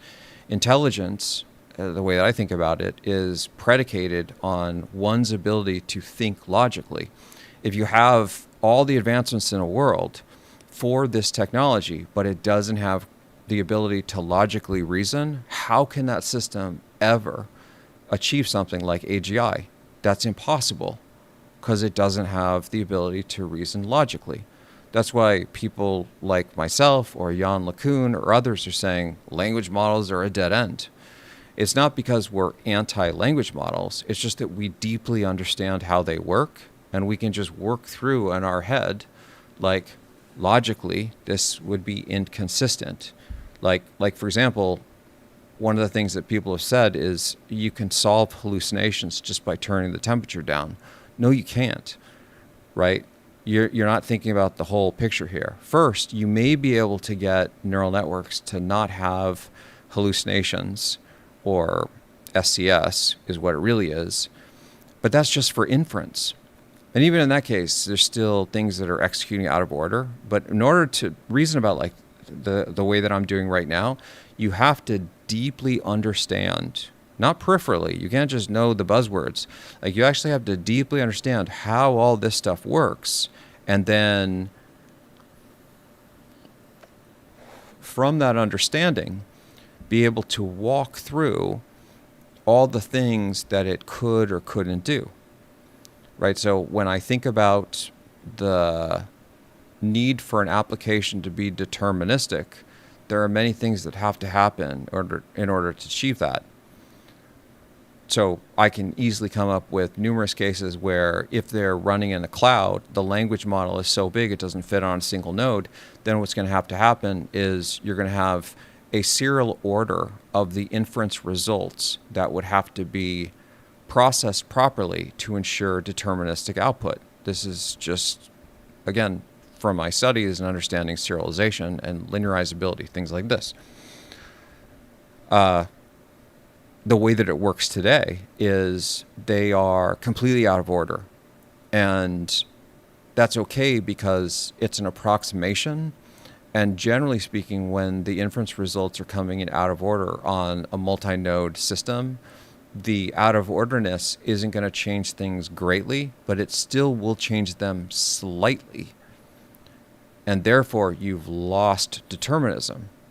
Okay, so now let's eliminate that piece. Let's say, well, what if it's just a single node? It's not multi-node, so it's just like an SLM, temperature's all the way down. Okay, sure. Let's say that, I mean, there's still other things that you can have problems with, which is like the out-of-order execution of the non-determinism on GPUs and GPU lanes, right? But again, notice that as I'm walking through this and you look at this chart, right? What am I doing here? I'm not even talking about the functionality of the neural network. I'm talking about the functionality of the hardware, right? Because I can walk the stack and look at that stack and say, this part right here would require a deterministic execution at this piece, but I understand this well enough to know that these things don't function deterministically, that there is asynchrony at the GPU kernel level. And that's necessary because you don't want serialization in GPU SIMD operations, because if you had that, then the execution performance would decrease significantly. And a lot of this, keep in mind, to do the abstract reasoning, not only do you have to kind of understand what the concept is here and understand that this is sort of the way to think about these things, be able to walk and up and down the stack, but you also have to have deep knowledge of any of the pieces that you're going to drill into. And that's why it's two things together. It is the ability to think abstractly, but it's also the ability, it's the ability to do the deep reasoning, which is the abstract thought. It's also the ability to do critical thinking, which is not just your ability to critically think. It also has to do with your deep synthesis of knowledge at that granularity, specifically at that granularity. And once you can do this, and this is part of the reason why I did my master's and my doctorate in computer engineering, is I felt like, okay, I kind of understand software pretty well. I've written a lot of code, but I don't understand hardware well enough. I want to understand hardware more. So then I was like, I need to get real good on hardware. Why? Because I wanted to understand the stack more. And once you kind of think about this way, what will often happen, at least happens for me, is you'll start to see blind spots. You will very naturally see the areas that you don't have knowledge in. And then if you really want to be able to do this type of meandering, where you can walk up and down the stack, you can hold all these degrees of separation in your head, and you filled up your head with all the knowledge on those specific layers, you have a superpower now, right? Like this is, now you can do really incredible things. But it all starts with, at least in my mind, it starts with this very simple idea of understanding that these degrees of separation are principally important, and they will fundamentally shift the way that you think about problems, right? So we go back to this neural network optimization problem, right? So we're trying to optimize this neural network. This is our bullseye. So how do people generally approach this? Oftentimes what people do is they're like, okay, I need to optimize a neural network. I'm going to look at neural networks and I'm going to optimize the neural network. That would be a concrete example of that level right here, right? You're at the very base level, that you're setting out to do exactly the task that you were assigned to do, and only that thing. This is very much in the box thinking, that you should think about this stuff, in my mind, way more meta. The first thing that I do when I start to think about these types of problems is I draw these spheres, right? So I draw this sphere and say, this is the target. And now I know that I'm going to have all of these spheres, all of these degrees of separation out here. What happens when I solve a problem over here? What kind of ripple effects does it create for this original problem? What about if I solve a problem in this area? Does this have ripple effects that then cascade to this other thing? What about if I solve a problem at this layer and I solve a problem at this layer, and then I constrain the space of what I'm solving for neural networks so it's only recurrent neural networks, right? Now maybe you have something really special. What you're doing here is you are not just blindly going into trying to solve a problem aimlessly, haphazardly, is you are trying to get a good sense of the bigger picture. That's the degrees of separation. And then as you identify what each of these layers are, then you drill into them and ask, what do each of these layers consist of, and how could advances in them indirectly impact the problem that I'm actually trying to solve? And some of the most pronounced work that I've done is using this concept. So let me give you one example. Is for my PhD dissertation, I came up with this idea called commit time invalidation. And because I was just kind of a dumb PhD student, I didn't really know how stupid this idea was. Truthfully, this is my claim to fame on commit time invalidation. So the idea of commit time invalidation is it's built off of the idea of the way that invalidation works for CPUs and their caches, is that caches are invalidated and there's various tags that you have on cache lines that then flag a cache line as invalid. So take this idea of invalidation from another area, right? Also, this is a degrees of separation thing because I'm stealing solutions from one domain and trying to apply it to another domain. In this particular case, I'm trying to apply this to transactional memory. And in my mind, it was solved for computer architecture, which supports parallel systems. That's why invalidation exists for parallel caches. And so the idea was, well, we'll just lift this idea of invalidation from one field into this other field, right? Hey, Cyber, what's going on, man? Okay, so the idea of commit time invalidation, and by the way, this is absolutely going to fit into this model of degrees of separation. The idea of commit time invalidation is that in transactional memory, what you generally need to do is ensure that the memory that you're accessing doesn't have conflicts with other transactions that are running in parallel.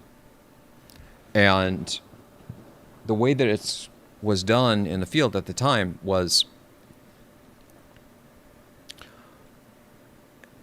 at each point that a thread is going to write to memory or potentially even read from memory, it's checking to see if it's checking to see if all of the memory that it's accessed thus far is valid.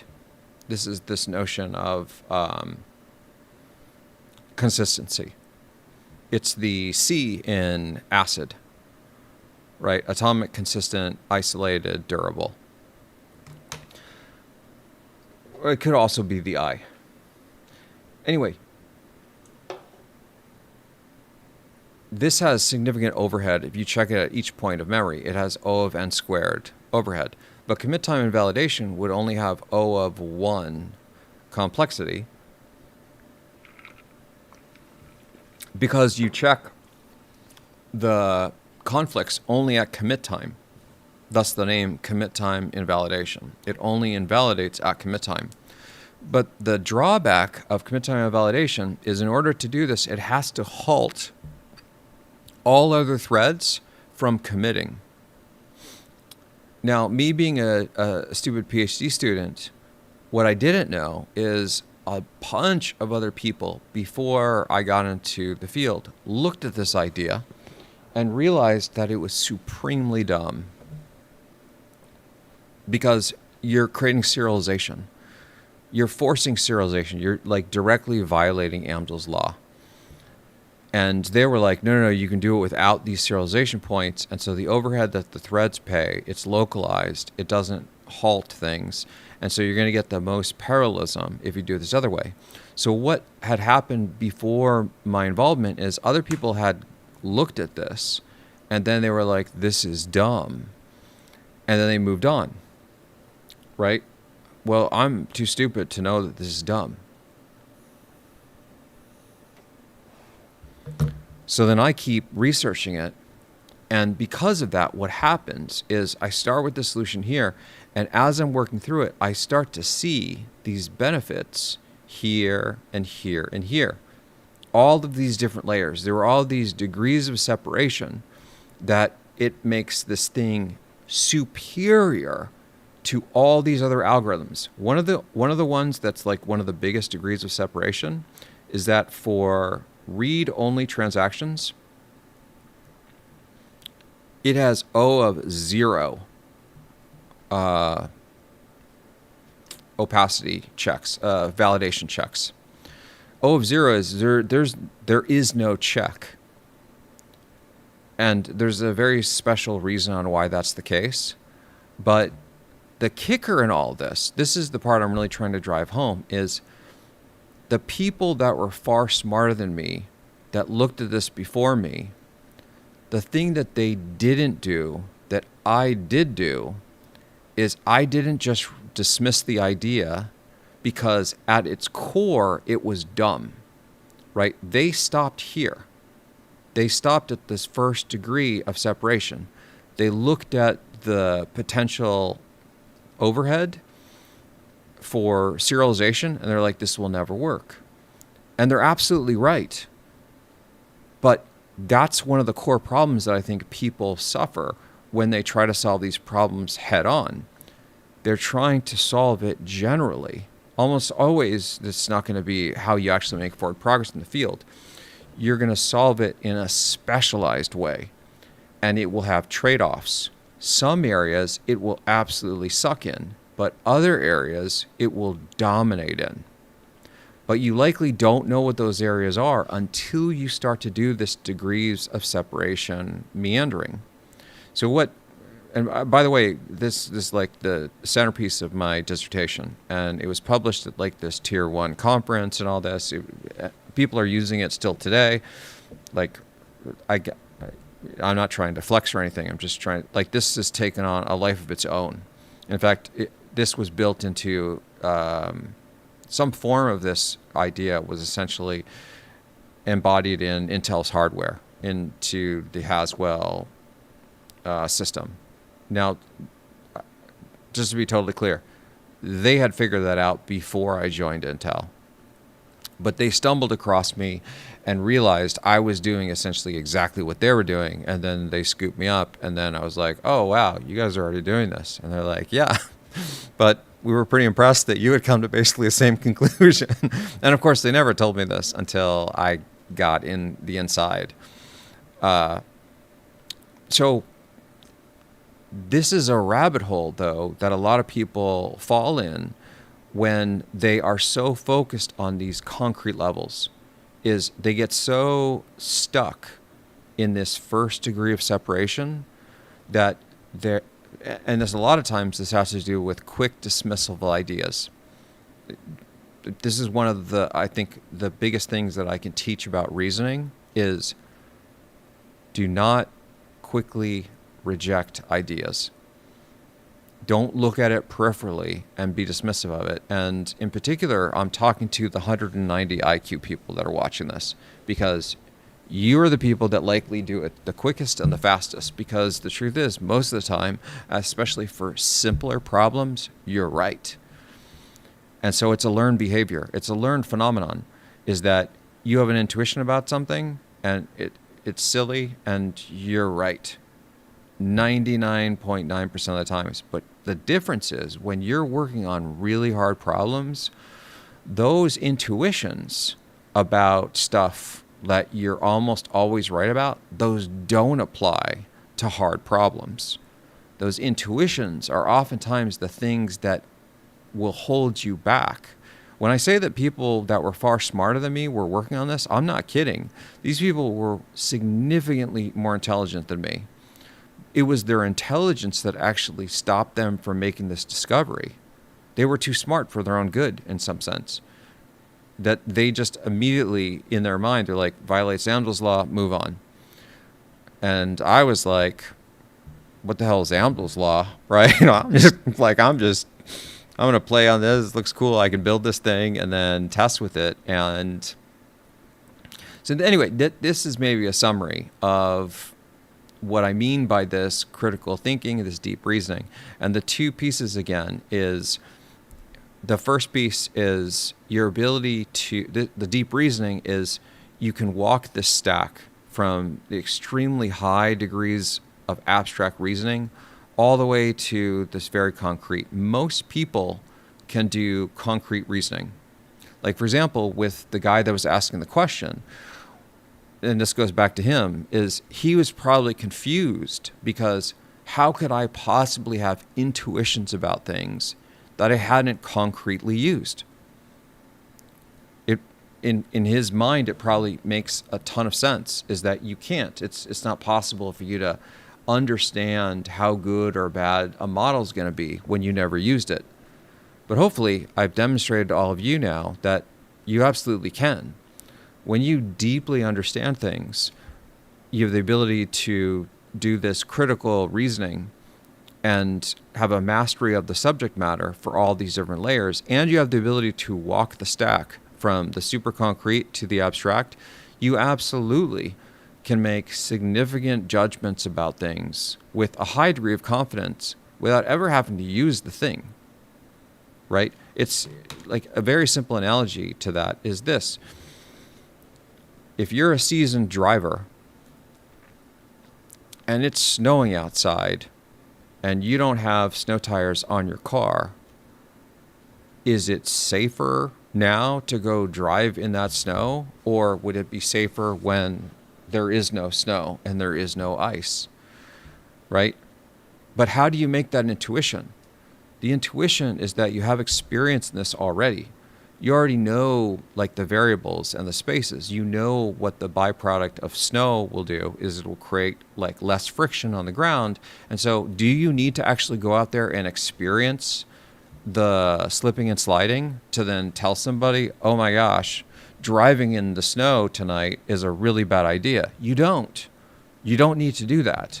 You can just be like, I've done this before. I know what this looks like.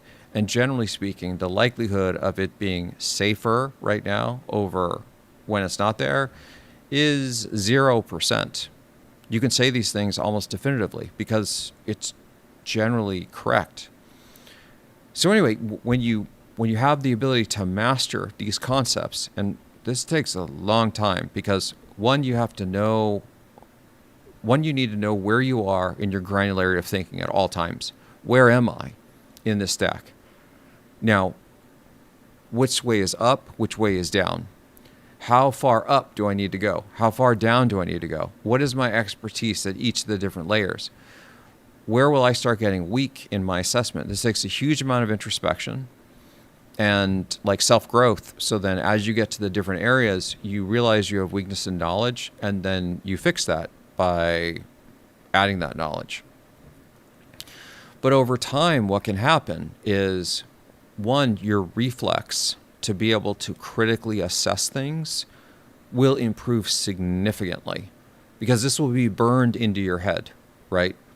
It's sort of like when people ask us to take a number and then divide that by 2. A lot of us can do this very quickly, right? because we kind of know that that's half of what the original number is. And so are we actually doing the long division? No, we're just like cutting each number in half and walking it backwards. How did we get that good? It's through repetition, and it's through mastery of that subject matter. So the same thing is happening here, but it's not happening on a specific subject matter. What's happening is you're leveling up in these two areas of reasoning. You're leveling up in your ability to critically think about things and deeply reason about them. Critical thinking is, here's the specific thing. I'm looking at this from all angles. I can deeply understand it. Deep reasoning, I can walk up and down this stack, and I know exactly where I am with the granularity, and I know how this relates, right? This is the degrees of separation. I know exactly how each of these different layers affect each other. Yeah. So,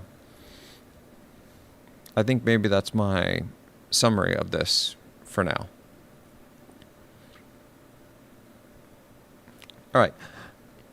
Holler in the chat if you have any. I mean, I could continue to go on and on about this for hours and hours and give you more examples. And maybe we'll do that like in a subsequent live stream. But I feel like the dog needs a walk. And I need to get out of the house a little bit. But let me do a quick peruse on the chat here, especially because I want to test out the heart button. Let's see. Did we actually fix the... Yeah, look, the mouse click is way off, guys.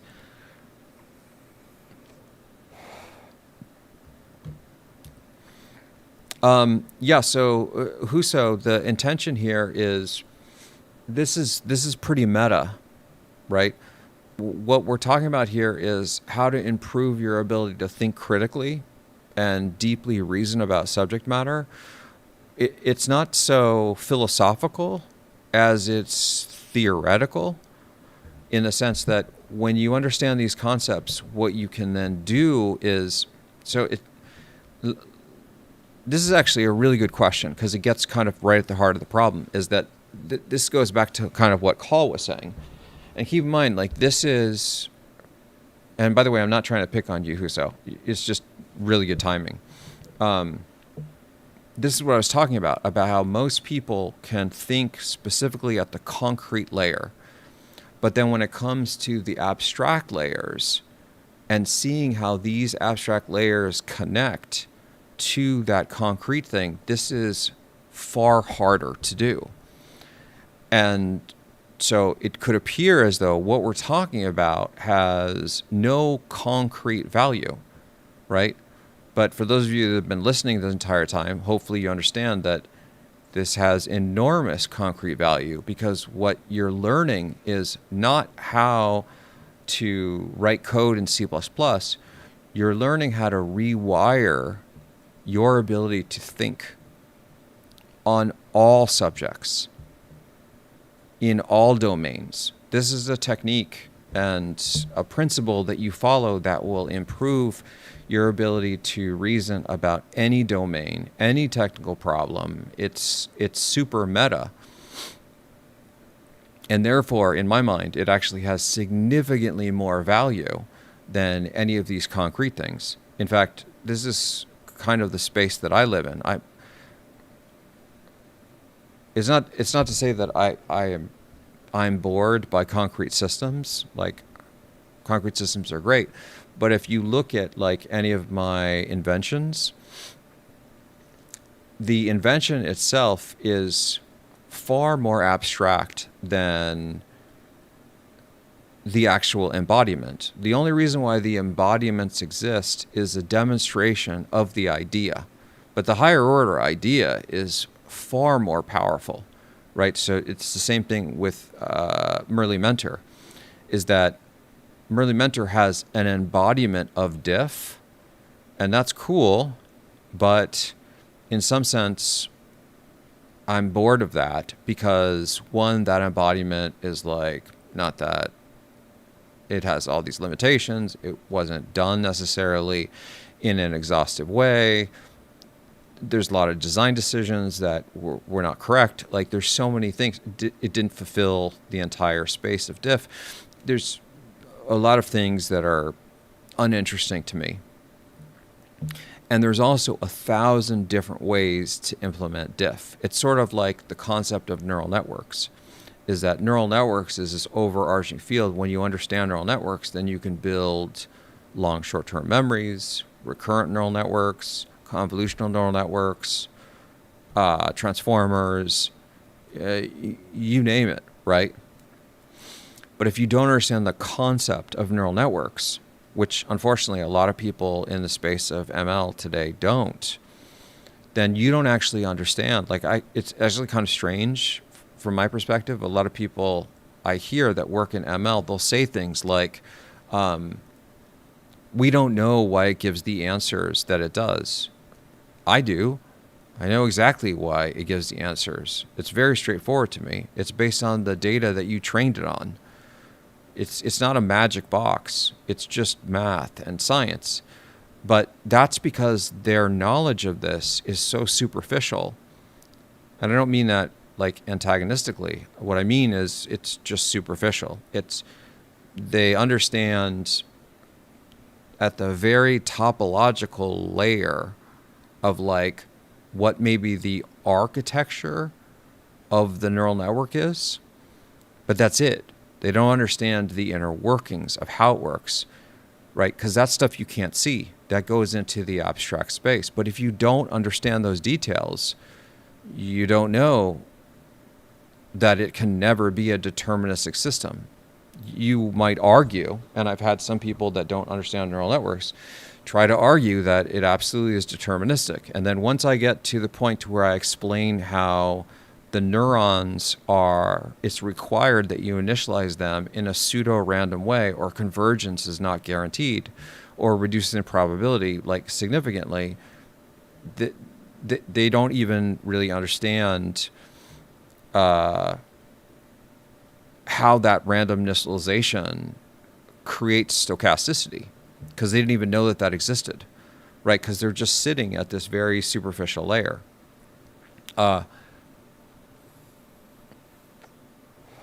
So try to avoid falling victim to that, right? Because I think it's like the dopamine hit that is the sugar rush, but it's not going to, I think, give you deep understanding of how things actually work, right? And if you really want to have true subject mastery on any specific space, I think that you have to go much deeper than just the concrete. You have to be able to look at these higher order degrees of abstraction to reason about the stuff that's invisible, that the mechanics of those things are still present. You just may not be able to see them directly. Yeah. So, Huso, to answer your question, this can be applied to a ton of technical problems. I do this type of thing actually when I'm collab coding, right? So often what's happening, like I'll give you concrete examples of how I do this. I'm collab coding with Claude, and Claude gets stuck on a bug, and Claude can't figure it out, but I can. How is it that I can figure out the bug and it can't? Because I can just deeply reason about the system and see the system design in my head better than it can, and then be like, oh, it would just probably be this thing. But because it lacks the ability to think abstractly, it doesn't have the ability to debug the system without like a debugger, right? And so this is a superpower, right? This essentially levels you up in a way that will put you in a space of, there's very few people that can elevate to this. And it's been my experience that the more and more meta you get, the more you'll be able to see all the different things. But it's pretty hard, right? It will take time, and this is not something you can speed run. I think the only way that you can kind of, at least my experience has been, the only way you can really achieve this stuff is you have to deeply care and you really have to put in the reps. There are no shortcuts here. But my speculation is most people that are on GTT, you wouldn't be looking for shortcuts because you wouldn't even be part of a 2+ hour stream that we talk about things like this constantly. Right? Yeah, Dino, that's awesome. By the way, Dino, yeah.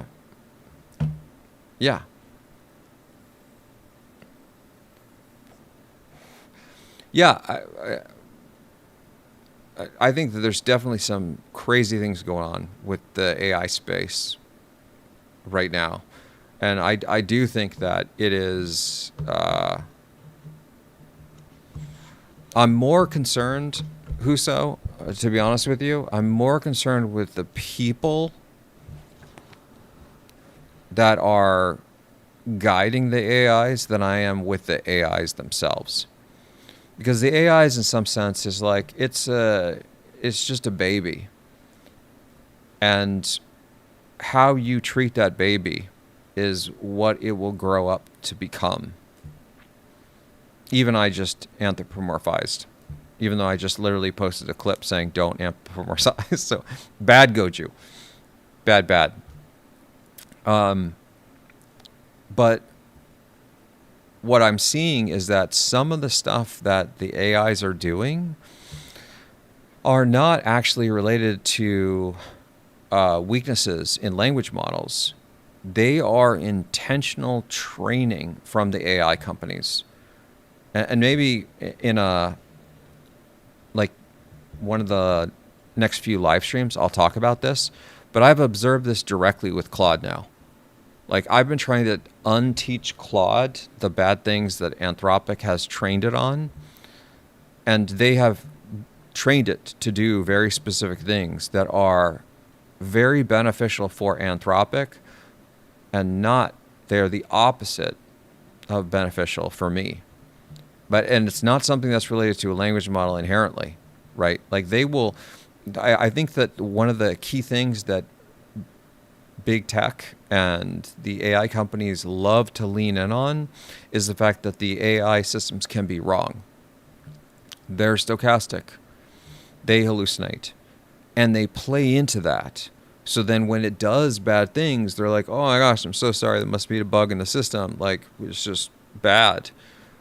But nobody is really coming out asking the question saying, what if that's not a hallucination at all, guys? By the way, I don't believe in hallucinations. It's spherically constrained stochasticity. But what if that's not an error at all? What if that's actually part of their training? And they're just pretending like it's an error. That's what I'm seeing.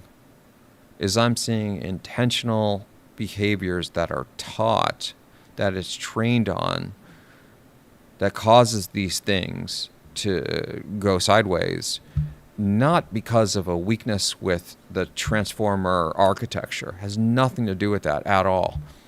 It has to do with Anthropic trying to cut down on their power bill, and so they're intentionally training the LLM to take shortcuts. That's a training problem. That's not a stochastic error problem, guys.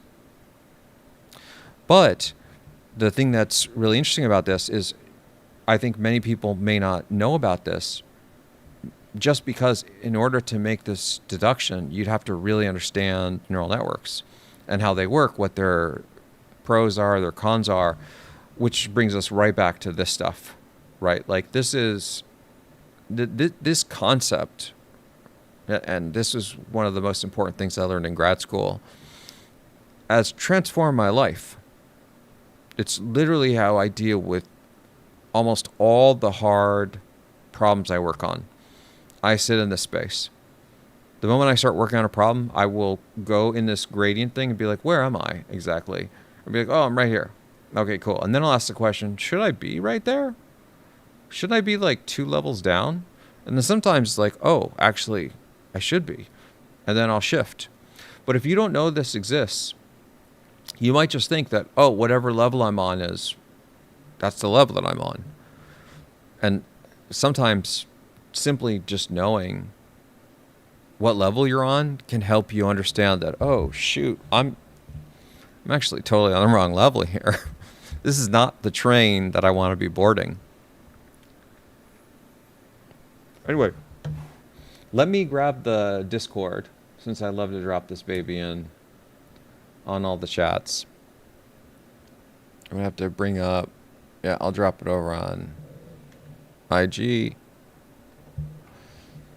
There you go, IGers. By the way, does anybody want to tell me quickly what the Anthropic privacy update that they just dropped on was today? Since multiple people jumped out and mentioned it, I suspect it's not good.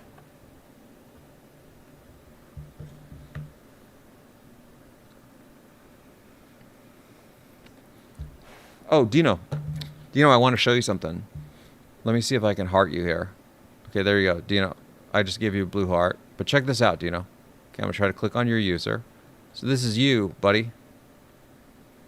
Did you know that you're already level 2? And that GCC has decided that you're an initiate firebrand? So not only have you leveled, bro, you have a class.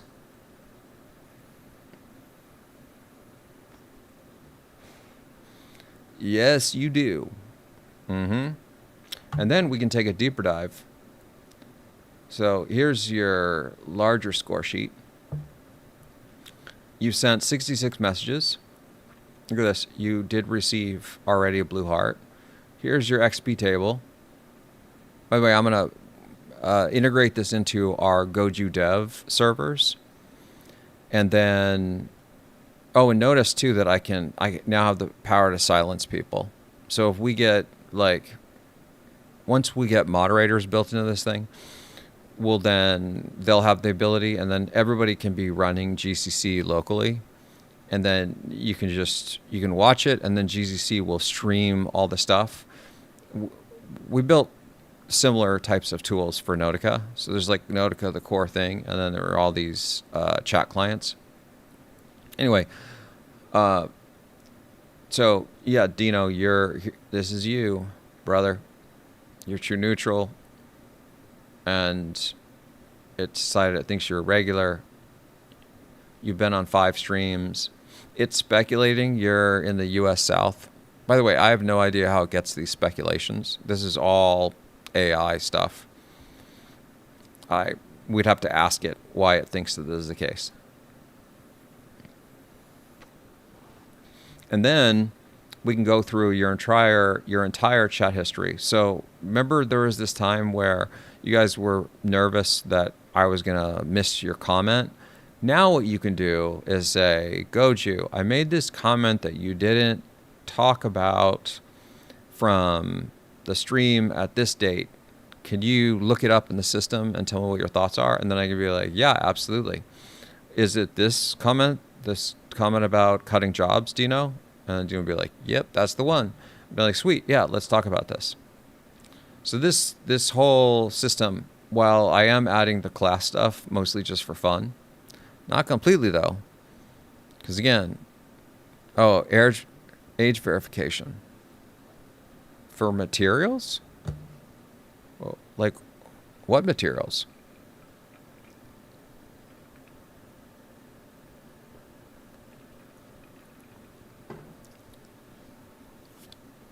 Oh boy.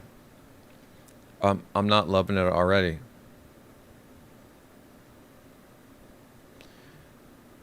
Let's go.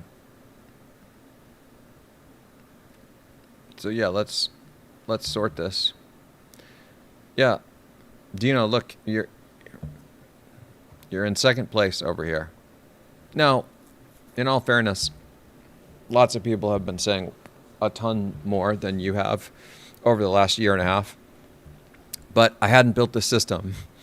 So at least currently, as far as the leaderboard goes with messages, only Labyrinth has sent more.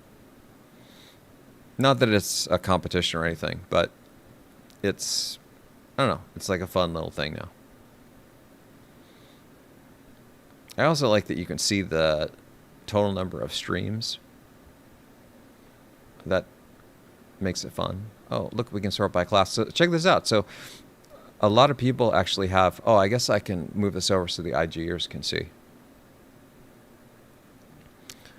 But yeah, I don't know what's going on there. But so there's initiate beacons. There's, I don't know, enthraller, maybe, firebrand, mystics, oracles, scholars. Yeah.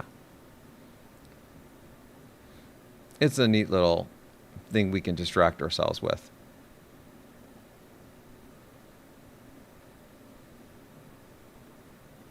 All right, guys. I feel like that's maybe a wrap for... Oh, hold on.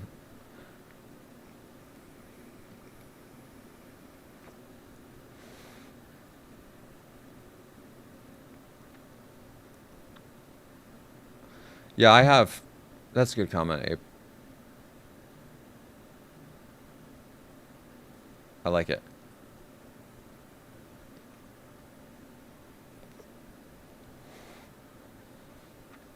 Okay, multi-step tasks, connected apps.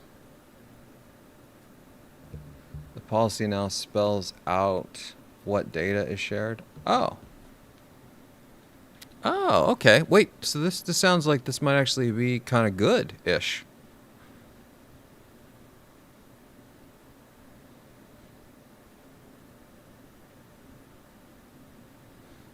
Hmm.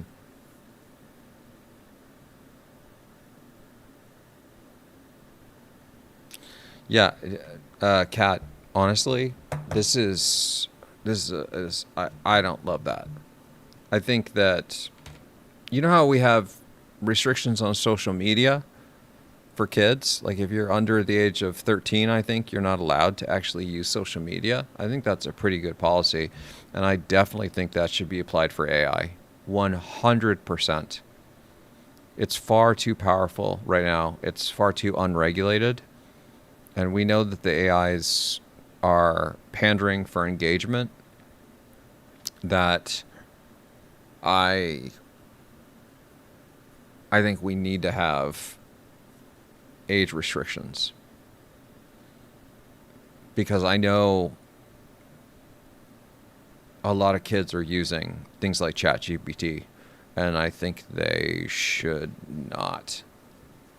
Right? It's just too dangerous until your mind has been a little bit more formed, in my opinion. And I'm not trying to be grumpy and curmudgeon and keep the technology out of people's hands. That's not the goal at all. I'm just trying to make sure that, there's a reason why you can't drive an automobile until the age of 16 in the United States. Right? It's just very powerful, and you could hurt people if it's misused. So similar thing here.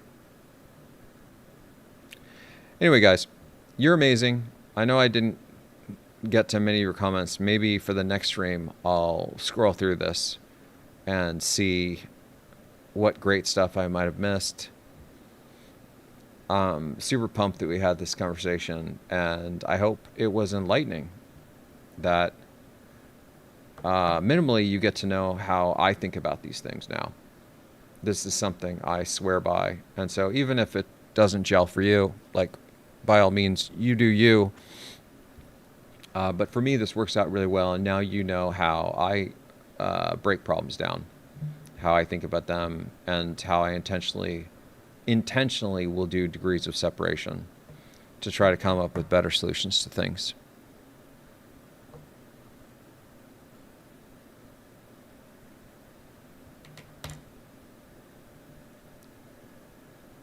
Yeah. Huso. Bro, we gotta heart that, man. Yeah, I love that. Like, absolutely.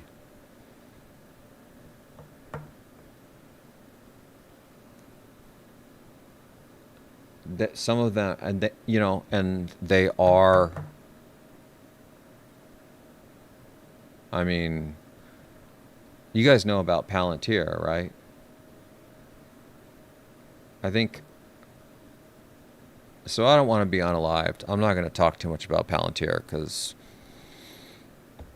I want to be live streaming tomorrow, but oh no, Echo, we're going to be doing 3 a.m. live streams all the time, especially once I'm teaching this fall. I think my class runs until like 8:30 p.m. And since it's a 2-hour drive from where I live now to Stanford, I won't even be getting home until like 11 or midnight, but I'm still going to stream, especially if I have a great lecture that day. I'm going to talk to you guys about it. Like, what part of my plan for my class this year is I'm going to give the same lecture that I give in person on GTT, either before or after it. So you guys basically get to see exactly what I'm teaching every week. Yeah, it does, Echo, it does kind of suck, but it's only once a week and only for 10 weeks, so it's not that bad. And the upside of it is I get to live in a place that doesn't have a 1,200 square foot house that costs $1.5 million, right? Like, I'm poor, and I'm too busy doing science and worry about all this thing, and I just need to live frugally and build amazing stuff.